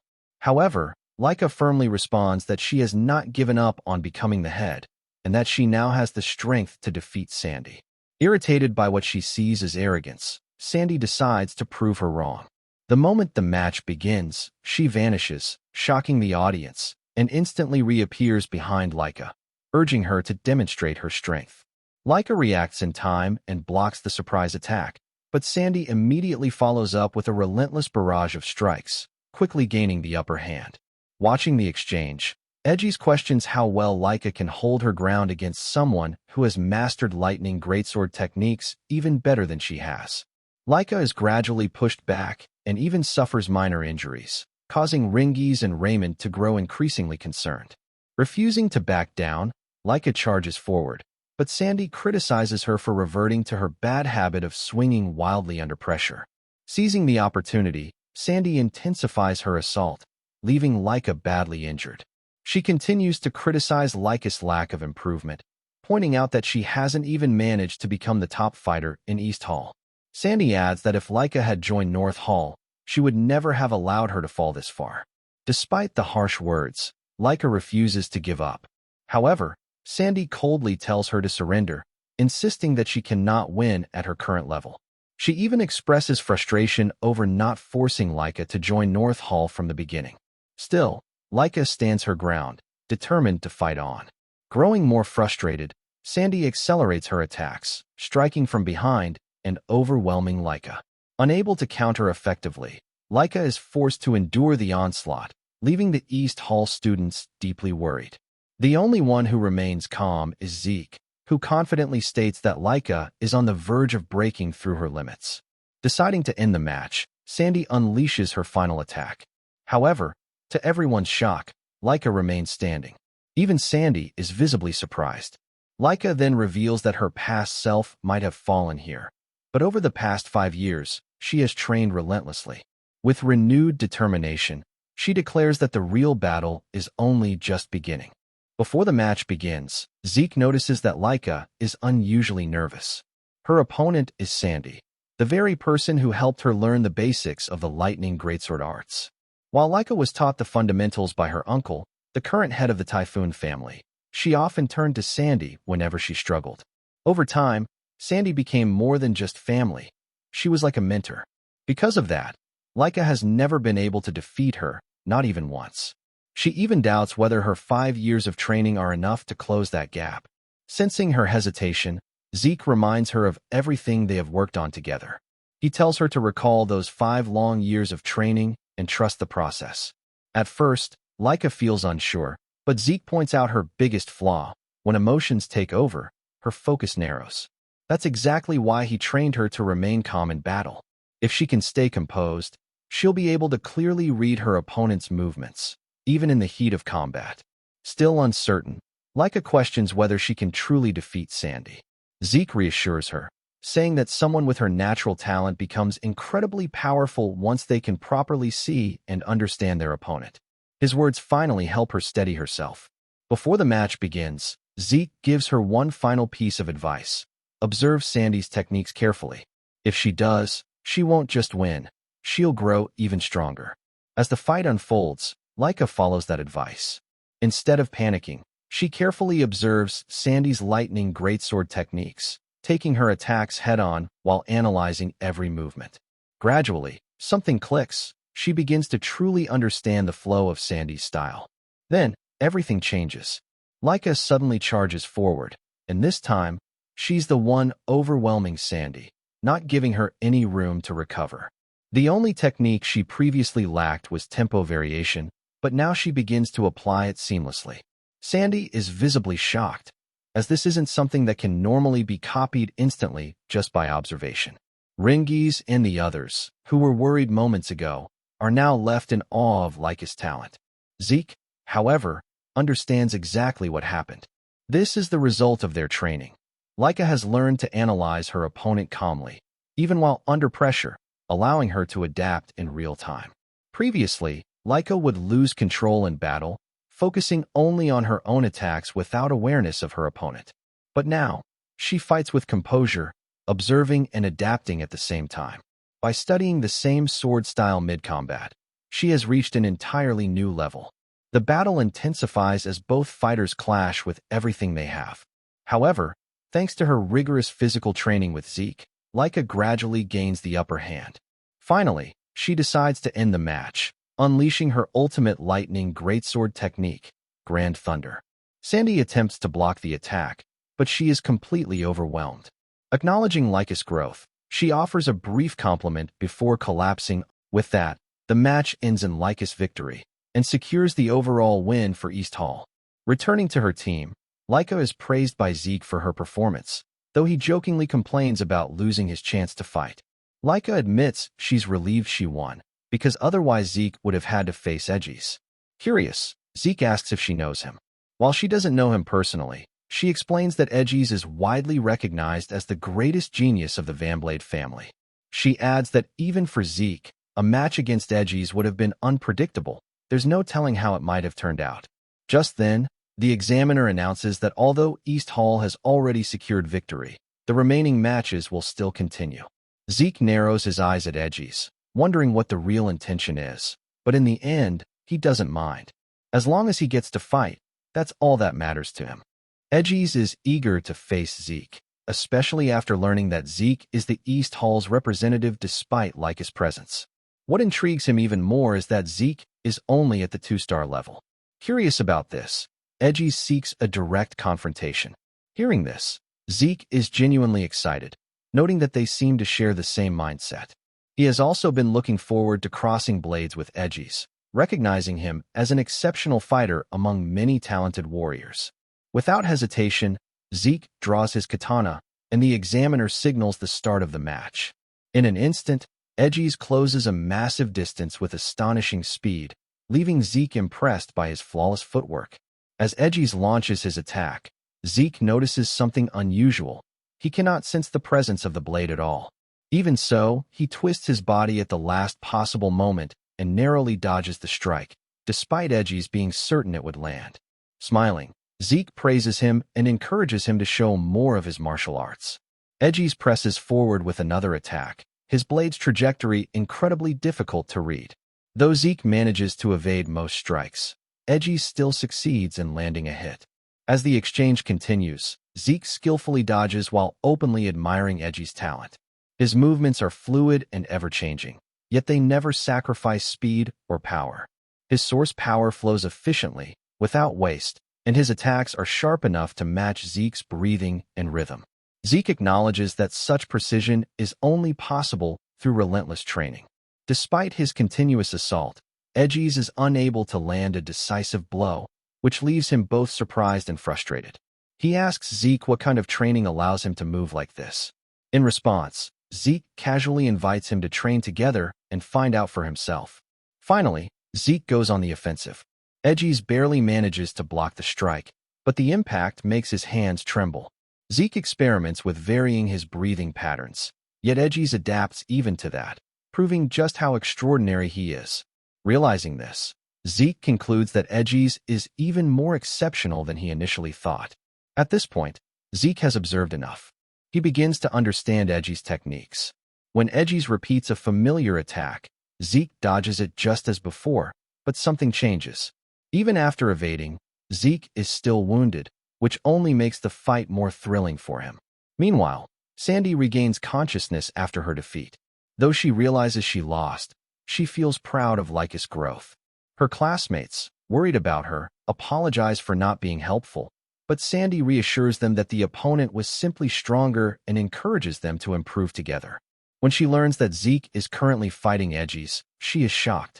Watching the battle, Sandy is stunned to see Edgy's manhwa-fest 5 aura blades, clear proof that he is fighting at full power. This reminds her of Lyca's earlier claim that Zeke is the strongest among them. No matter what technique Edgy's uses, Zeke continues to counter it perfectly. Even after a prolonged fight, Zeke shows no signs of exhaustion, prompting Edgy's to question what kind of physique he possesses. Zeke simply replies that he has invested heavily in building his basic stamina, emphasizing its importance. Inspired, Edgy's resolves to train his body even further and continues his relentless attacks. Although Edgy's current level places him around the lower end of the upper tier, his talent at such a young age suggests immense potential. During the battle, Zeke realizes a fundamental difference between martial arts of the past and the present. 1,000 years ago, the focus was on the physical motion of techniques, with energy used as a supplement. In the modern era, however, the manipulation of source power itself has become the core of martial arts. Zeke understands that he had overlooked this shift for far too long.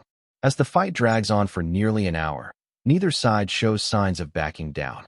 However, Lyca senses that the end is near. Zeke has now fully analyzed Edgy's movements. Using everything he has learned, Zeke develops a new technique on the spot. Edgy's, aware that victory may be out of reach, still resolves to fight until the very end. He launches his final attack, but Zeke counters with a modified version of the Dragon Destruction Combat Art's second form, Fist Star. The impact shatters the ground and decisively defeats Edgy's. The entire arena is left in shock by the overwhelming display of power. After repairing the arena, the examiner announces the next match. Rengiz and Raymond, already impressed by Zeke, now admire him even more after witnessing his victory over Edgy's. Looking ahead, the next opponents include other head candidates, including General. Both South Hall and West Hall appear to have formidable fighters, leaving Zeke curious about how the next battle will unfold. However, contrary to his expectations, the match between West Hall and South Hall quickly becomes one-sided, largely due to Venial's overwhelming strength, leaving even the examiner visibly stunned. He questions whether Venial truly possesses enough strength to defeat Lila Sonar so easily. Nevertheless, the result is official. West Hall is declared the winner, and the finals are set. East Hall versus West Hall, scheduled to begin in 1 hour. The outcome leaves many students uneasy, as something about the match feels off. Zeke, in particular, notices that the gap in ability between Venial and Lila wasn't large enough to justify such a decisive result. More importantly, Lila's source power flow appeared unstable, far from her usual standard. In that condition, it becomes clear that something was wrong with her, which likely led to the one-sided defeat. Even the examiner seems to have picked up on this irregularity. Raymond acknowledges Venial's strength as a head candidate, impressed that he defeated Lila so quickly, but the group continues to question how one-sided the match was. Rengiz points out that West Hall, as a whole, is filled with exceptionally strong fighters. Although this realization is discouraging, it also motivates the team to push themselves and aim for victory no matter what. Zeke is pleased to see their determination, but his attention shifts to Lyca.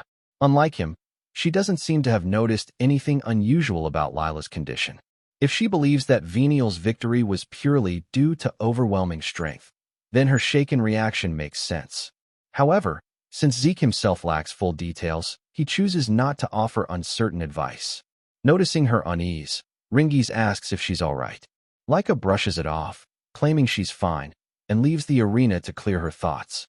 She heads to the garden, reflecting on what she just witnessed. Even Edgy's couldn't defeat Lila without taking damage, yet Venial managed to overwhelm her effortlessly. Lyca recalls the last time she faced Venial. They were both 5 years old, and she lost. Since then, she has trained relentlessly, driven by the desire to defeat him one day. Now, she believes she finally has the strength to win. However, realizing that she may not even get the chance to face him, since the match order suggests Zeke will fight him instead, only frustrates her further. To her, it feels like she is admitting defeat before even trying.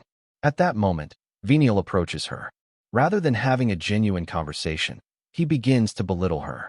Lyca has no interest in engaging, but Venial arrogantly remarks that if he becomes the head, she might end up as his wife, so she should be less selective. His words anger her, and she tries to walk away. Before she can leave, Venial provokes her further, suggesting that she still believes she cannot defeat him, just like in the past. His words cause her to hesitate. He then places a hand on her shoulder, pressuring her to submit, claiming he would treat her well if she did. Leica immediately pushes his hand away, firmly telling him to stop, and walks off without looking back. As she leaves, Venial reveals a darker side of himself. It becomes clear that he did something subtle when he touched her shoulder. Now, only Zeke remains as an obstacle. Deciding it would be troublesome if Zeke noticed anything unusual, Venial plans to deal with him during the match. Observing that Zeke occasionally allows himself to be hit, Venial begins setting up his strategy. Afterward, Venial calmly washes his hand in a nearby waterfall. As the water shifts color, he confidently declares that victory will belong to them.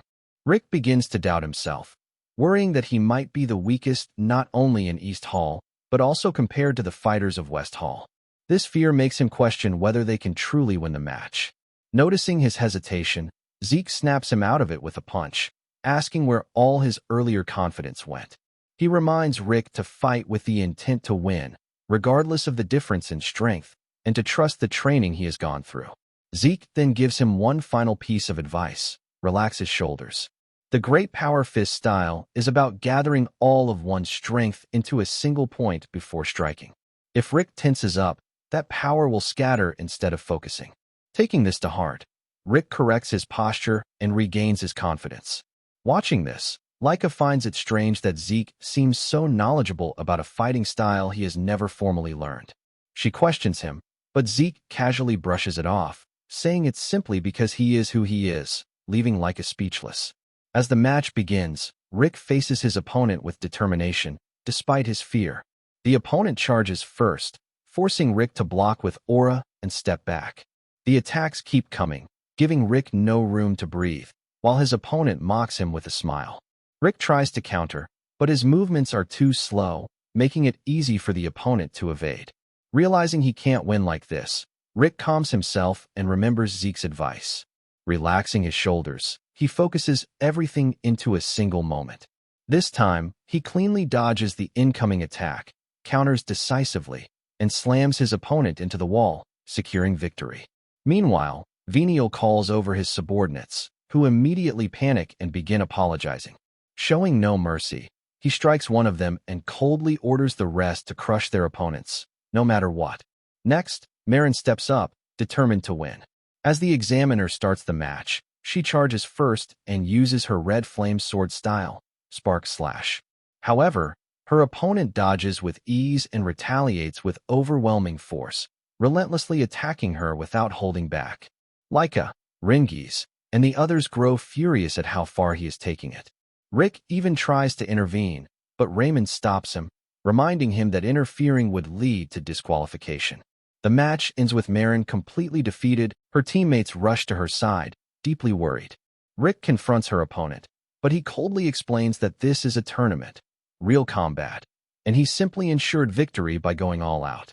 When they protest, saying he went too far, he mocks them for being soft, stating that West Hall shows no mercy in real battles. They crush their enemies completely. Leica realizes this brutality likely stems from Venial's orders, but there's nothing she can do. The opponent leaves, warning them to worry about themselves before they end up the same way. At that moment, Letton approaches Rengiz and calmly suggests that he should forfeit. When Rengiz remains silent, Letton grows irritated and taunts him further, even bringing up how he used to treat him back in the village. As Leica tries to step in, Rengiz stops her and firmly declares that he won't run away. He will surpass Letton today. This only angers Letton more. After Marin is taken away for treatment, Rengiz steps onto the battlefield to face Letton. Just before the match begins, he suddenly hears Zeke's voice in his head. Zeke has recreated a form of telepathy he once experienced, using it to deliver a single piece of advice. Clouds drift freely, and water flows gently. He tells Rengiz to remember this when he struggles.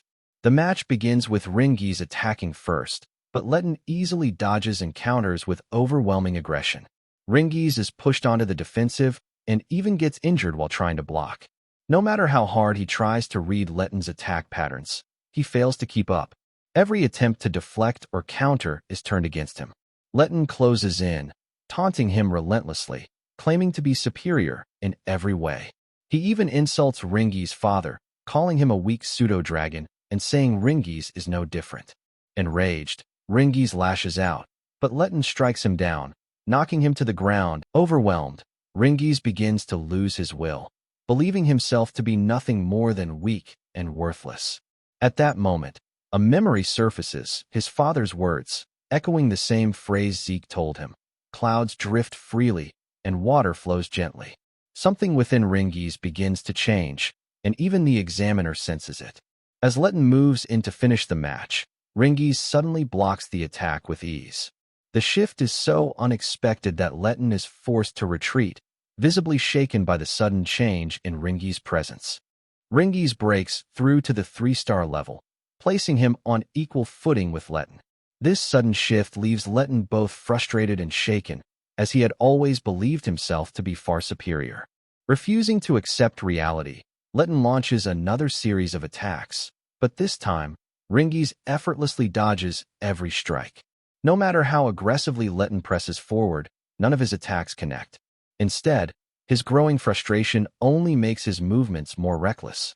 Observing the fight, Zeke explains to the others that Ringi's has taken a step closer to grasping the true essence of his martial art. While Zeke himself demonstrated a glimpse of it earlier, Ringi's has now made it his own in the middle of battle, though he hasn't fully realized it yet. At this moment, Ringi's is completely focused, channeling everything into defeating his opponent. Then, Ringi's shifts to the offensive. Just as water doesn't always flow gently, once it becomes a raging current, nothing can stand in its path. Letton is unable to withstand the overwhelming force of Ringi's attack and is ultimately knocked unconscious. With that, the examiner declares East Hall the winner. At first, Ringi's is confused by the announcement, but Laika and the others quickly rush over, congratulating him on both his victory and his breakthrough to the 3-star level. As it finally sinks in, Ringi's feels a deep sense of pride in himself. Laika and Raymond then ask about the final move he used, which looked like a massive water dragon surging upward like a waterfall. Surprisingly, Ringi's doesn't even realize what he performed.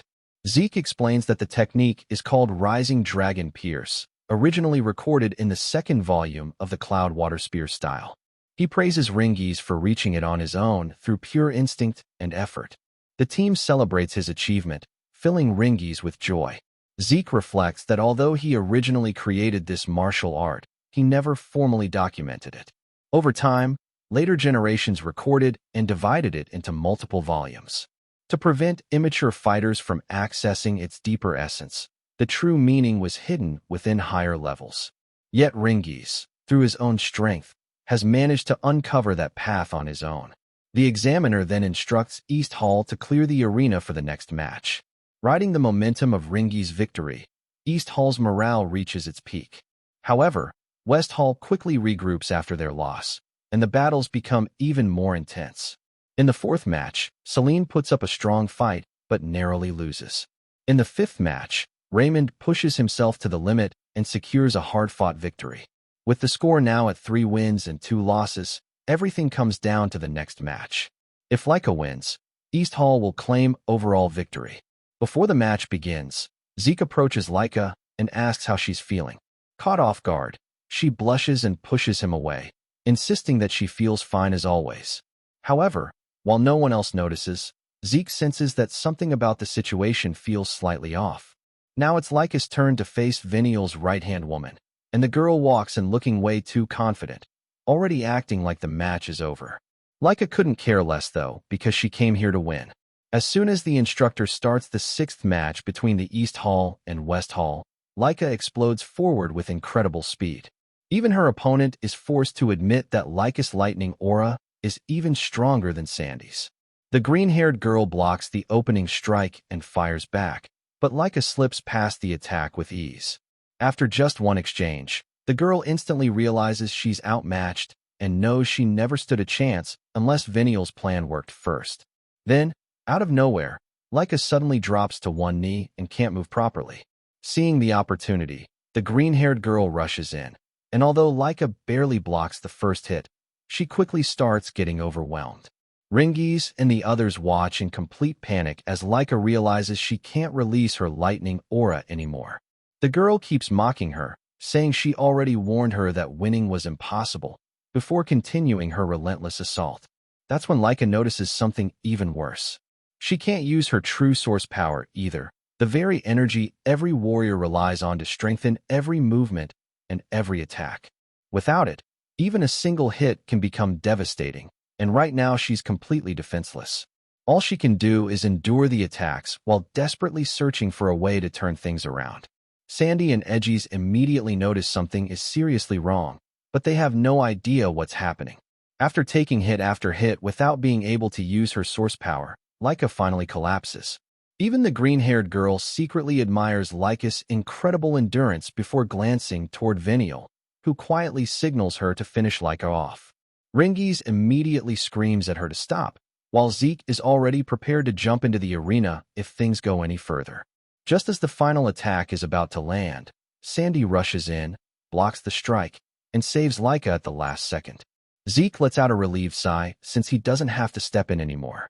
The green-haired girl acts innocent and asks why Sandy interrupted the match, but Sandy calls her out immediately, saying anyone with eyes could tell she was trying to kill Laika. The girl keeps pretending she did nothing wrong until Edgies walks into the arena and backs Sandy up.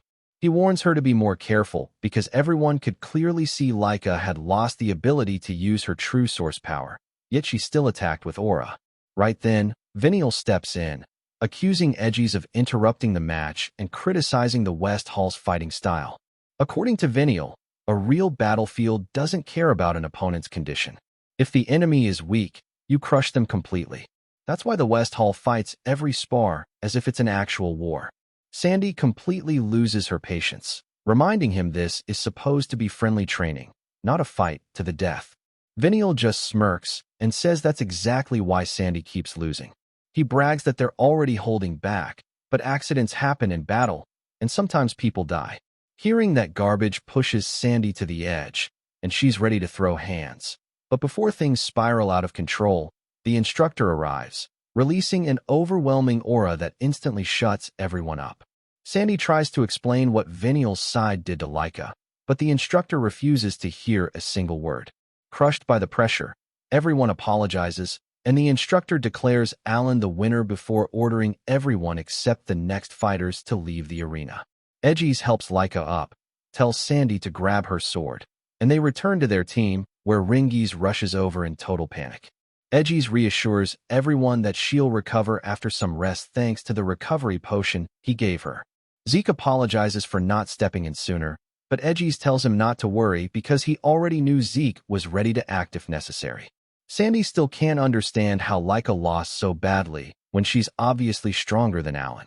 That reminds Edgies of Lila's earlier match, where something similar happened, and although they still don't know the real cause, he warns Zeke to stay alert. Zeke thanks him for the concern, but with his usual confidence, walks into the arena to face Venial. Venial immediately starts running his mouth, claiming Zeke has absolutely no chance, and that his defeat is already guaranteed. Zeke doesn't even bother answering, which only makes Venial even angrier. The instructor starts the match, and while Venial is still busy trash-talking, Zeke instantly closes the distance and lands one punch straight to his head, launching him into the wall. The entire arena goes silent. Every student, and even the instructor, is left completely stunned. Zeke casually looks at him and says, "I thought you were all about real combat. You're pretty careless if you got hit that easily." Then he smirks and asks, "So, how does real combat taste?" As soon as the match begins, Zeke grins and says he'll fight in real combat mode too, asking Venial if he's absolutely sure he won't regret it. Venial answers with nothing but pure arrogance, and a split second later, Zeke plants a clean punch right across his face. Venial immediately swings back, but Zeke casually dodges it.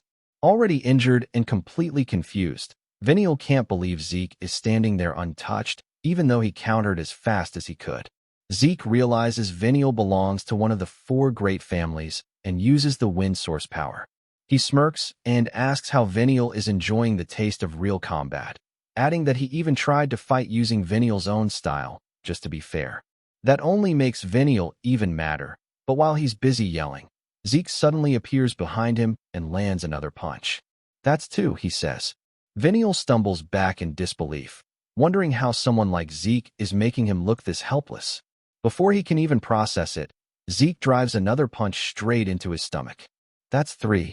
Barely able to stay on his feet, Venial demands to know what Zeke keeps counting. Zeke calmly explains that he's counting the number of times Venial would have died in a real battle. In an actual fight, Venial would have been dead 3 times already. As he's explaining, Zeke suddenly attacks again and casually says, "Break time's over. This is real combat, remember?" Watching the complete beatdown, Sandy admits this isn't even a match anymore. It's completely one-sided. Edgies also realizes that when he fought Zeke before, Zeke had been holding back the entire time because that was only a friendly spar. He can't help but think Zeke is the very definition of unfair. Back in the arena, Zeke asks if Venial finally understands what a real battlefield looks like.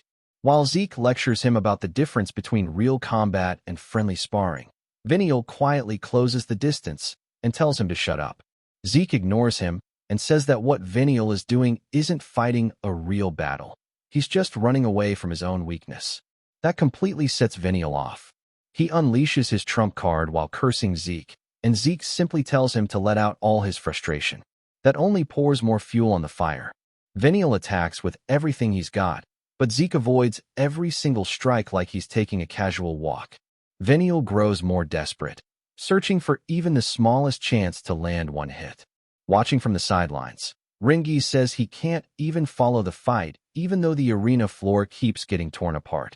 Edgies explains that it's the Fafneld family's wind aura, one of the powers of the 4 great houses.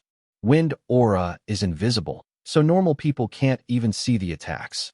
Sandy mutters that it's a nasty ability that fits them perfectly, while Edgies tells her to calm down. Ringies becomes even more worried for Zeke. But the funny part is that no matter how terrifying the invisible attacks are, not a single one can touch him. Zeke casually walks through the barrage, closes the distance, and punches Venial again.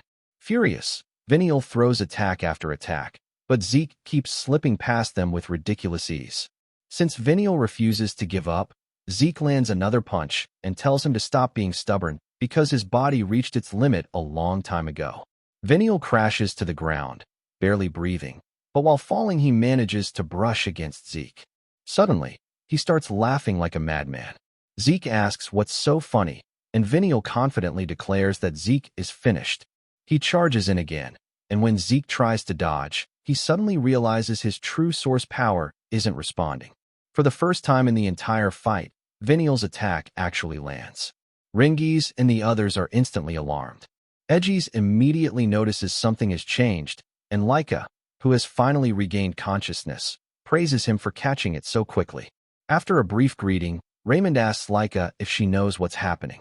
She explains that during her own match, she suddenly lost the ability to use her source power halfway through the fight. She doesn't know why, but Lila acted strangely during her battle against Venial too, so she may have suffered the same thing. If that's true, then Zeke has probably lost his source power as well. Meanwhile, Venial laughs loudly, convinced he's finally crushed Zeke. He unleashes his first secret technique, Typhoon falling to dust, and attacks with full confidence. But the very next moment, Zeke effortlessly dodges the technique, drives a crushing punch straight into Venial's face, and sends him flying into the arena wall. Venial is completely stunned that Zeke can still fight back, while everyone watching, including Laika, is just as shocked. Then Laika smiles and says it looks like losing his source power doesn't really matter to Zeke at all. At that moment, Zeke finally figures out why Laika and the others kept losing to the West Hall. It wasn't because they were weaker, it was poison. Venial is completely stunned because the poison was designed to be impossible to detect.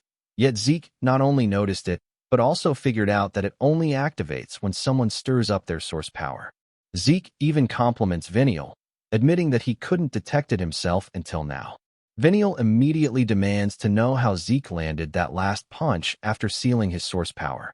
Zeke casually replies that tricks like that don't matter against a body that's been trained to perfection. Hearing that only frustrates Venial even more. After putting all the pieces together, Zeke realizes Venial created the poison himself. Since his own body is immune to it, he mixes the poison into his source power and transfers it to his opponents during battle. Zeke is genuinely impressed, calling it a revolutionary type of poison and praising Venial's talent for creating something so advanced. Then, right in front of everyone, Zeke effortlessly detoxifies himself and says a poison like this won't work on him. Venial is left speechless. Zeke tells him that no matter how useful poison is, a warrior should never neglect training their own body or rely on poison alone. He asks if Venial is satisfied now, but those words bring back painful memories. Venial remembers his mother constantly telling him that becoming the head of the family was the only way he'd ever be worth anything. No matter how hard he trained, he was always average. His two older siblings completely outclassed him, and even the younger Laika possessed far greater talent. Every failure only earned him more insults from his own mother, who constantly called him useless. During those endless days of frustration, he finally discovered the one thing he truly excelled at: creating poison. For the first time, he believed he had found a path that could make his mother acknowledge him. Those painful memories explode all at once as Venial screams about all the sacrifices he made, all the effort he poured in, only to be compared with natural-born geniuses who surpassed him without trying. He keeps attacking while venting every bit of frustration he's carried for years. Zeke blocks every strike, but Venial mixes poison into his wind aura and declares that victory is all that matters, no matter what methods he uses. He admits he never had talent as a fighter, but when it comes to poison, nobody can surpass him. Venial unleashes his ultimate trump card, a deadly cloud of toxic smoke filled with poison needles so lethal that even he can barely create an antidote. Using it at point-blank range means he'll inhale the poison himself, but he's willing to risk everything if it means winning. Unfortunately for him, Zeke has already neutralized the poison before it can do anything. Venial can only stare in complete disbelief before collapsing to the ground, wondering what kind of monster Zeke really is. Zeke grabs him and completely destroys the belief that only talented people can become strong. He tells Venial that talent isn't what decides victory. The only thing that truly matters is the desire to win. Then Zeke calls out Venial for constantly claiming he has no talent and points out that his real mistake is using the wrong weapon. Half joking and half serious, Zeke suggests he should fight with an umbrella like an iron fan instead of forcing himself into a style that doesn't suit him. Venial actually pauses to think about it, but Zeke pats him on the shoulder and says that when it comes to surviving on a real battlefield, Venial has more of a warrior's mindset than almost anyone else. Completely confused, Venial listens as Zeke explains that Venial was right about one thing all along. In real combat, the only thing that matters is winning. Pride means nothing, and a true warrior uses every tool available to survive. Then Zeke does something nobody expected. He invites Venial to join his side, promising that if he does, he'll personally make him stronger than he ever imagined. Since Zeke is already stronger than him, he confidently says he knows exactly how to help him grow. Venial can't help thinking that Zeke is unbelievably persuasive, and the chance to finally become stronger actually makes him consider the offer. Then Zeke suddenly remembers they're still in the middle of the match, casually punches Venial one last time. As Venial collapses, Zeke tells him to come find him after he wakes up. The instructor officially declares Zeke the winner, announces the East Hall as the champions of the selection matches, and brings the entire tournament to an end. Even though the East Hall wins the selection exam, all of the top students from both halls are unexpectedly invited to a special dinner. While everyone sits there wondering what the instructor wants, Zeke is already stuffing his face and casually asks why nobody else is eating. Laika can't believe how relaxed he is when they have no idea what's about to happen. Right then, the instructor walks in, takes his seat, and tells everyone to eat. Zeke is way ahead of him because he already started. The instructor explains that the meal is a reward for participating in the selection matches before getting to the real reason they were called. Edgies asks if it's okay for the losing side to hear this since the East Hall won. But the instructor says that's exactly why everyone is here, because the final team hasn't been decided yet. He then reveals that a special rift was discovered a few days ago inside the Eldragon family's territory. Everyone is shocked except Zeke, who already learned about special rifts while studying at Dragon Hall. Since the others have never heard of them, The instructor explains that these aren't ordinary rifts. They have unique entry conditions that cannot be bypassed. This particular rift only allows 7 people who are 3-star rank or below to enter. Anyone else, even the head of the Eldragon family, will be rejected instantly. In other words, if they want to conquer this rift, they have to follow its rules. Although the Eldragon family does have 3-star soldiers, countless rifts have been appearing recently, leaving them seriously short on manpower. That's why these students have been chosen for such an important mission. Then the instructor drops another bombshell. There's a chance the special rift contains magic water, the legendary treasure required to awaken magical power. Everyone is stunned. By consuming magic water, a person's true source power can be transformed into magic power, allowing them to develop a body capable of using magic. Hearing that instantly grabs Zeke's attention. The instructor continues by explaining that the 8 great families rule the world, and every one of them possesses a magical spring that produces magic water, except the Eldragon family. That's why retrieving the magic water from this rift is an absolutely critical mission, and failure isn't an option. Unfortunately, the rift is located near the territory of the Cerberus family, one of the 8 hegemonic houses, meaning there's a good chance they'll try to seize it as well. That's the real reason the selection matches were held, to gather the strongest fighters under 3-star rank.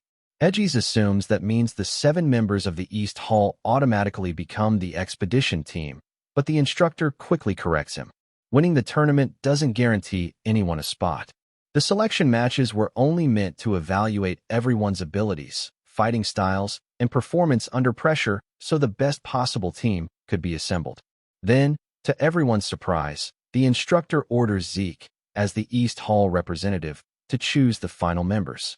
Zeke is caught completely off guard and immediately asks Leica to do it instead. She hesitates and asks if he's really sure.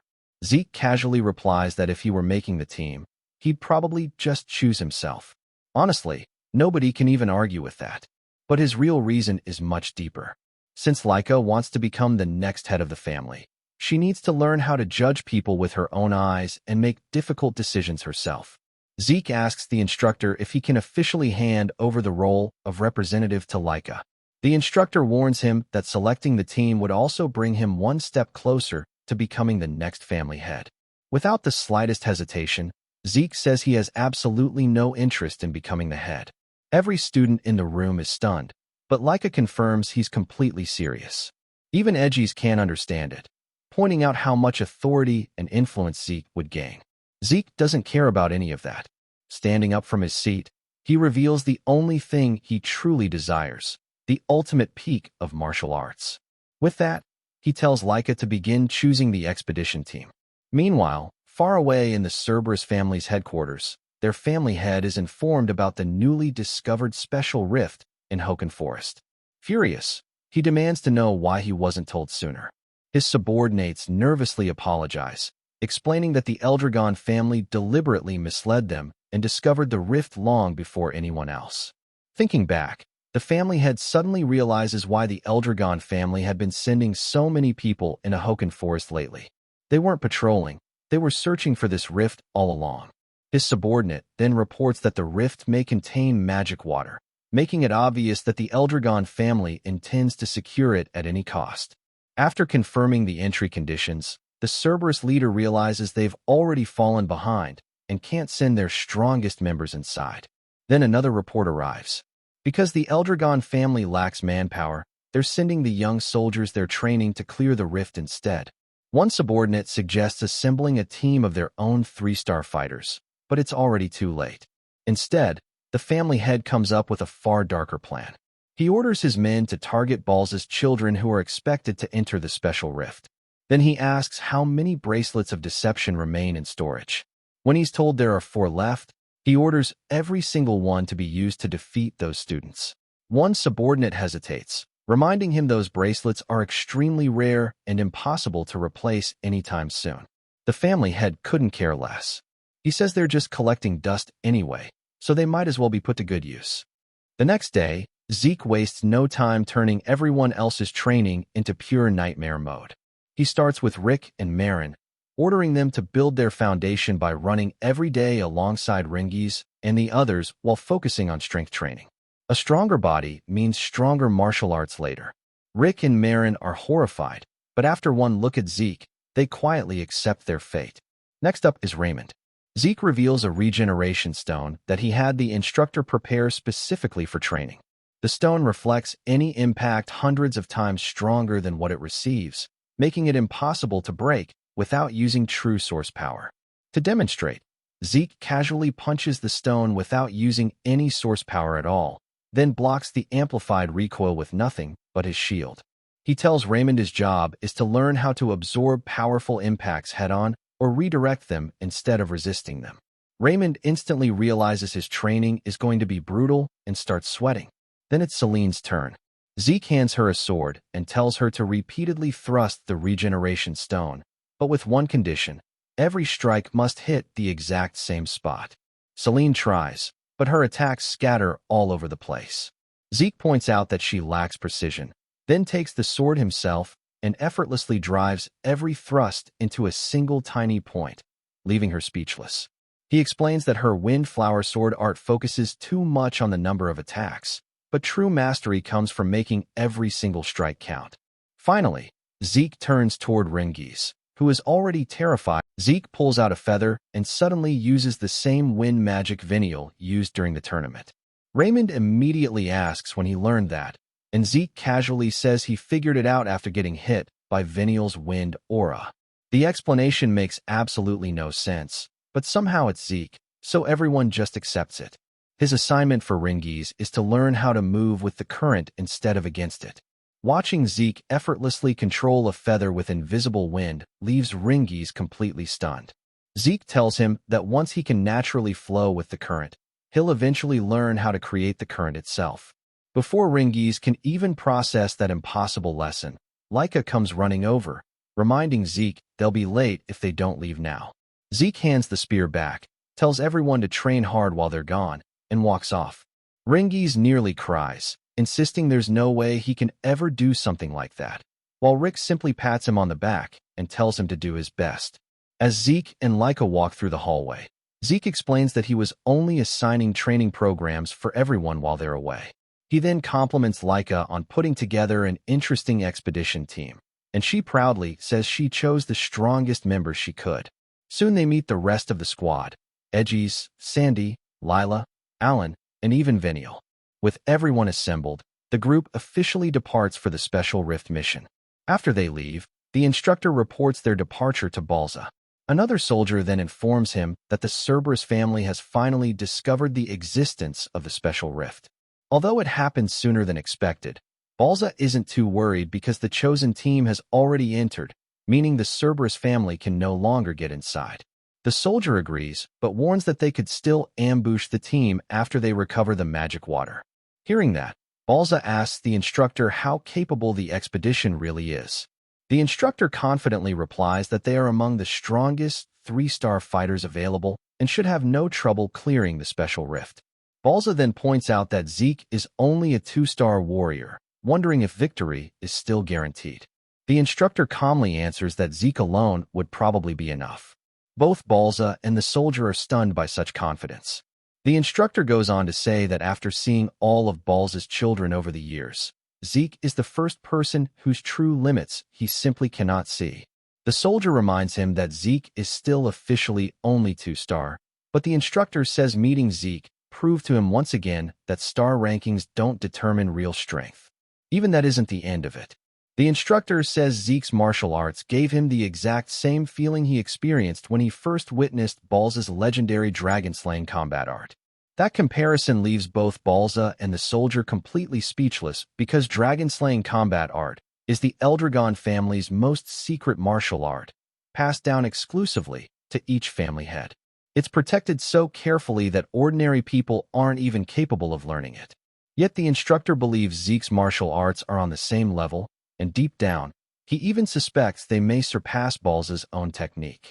Balza falls silent before mentioning that he already ordered Freya to perform a complete background investigation on Zeke, but she found absolutely nothing unusual.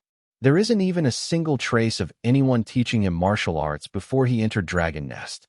That means Zeke learned everything entirely on his own. Hearing that, The instructor quietly says it almost feels as if the first patriarch, or even the fifth patriarch, has been reincarnated.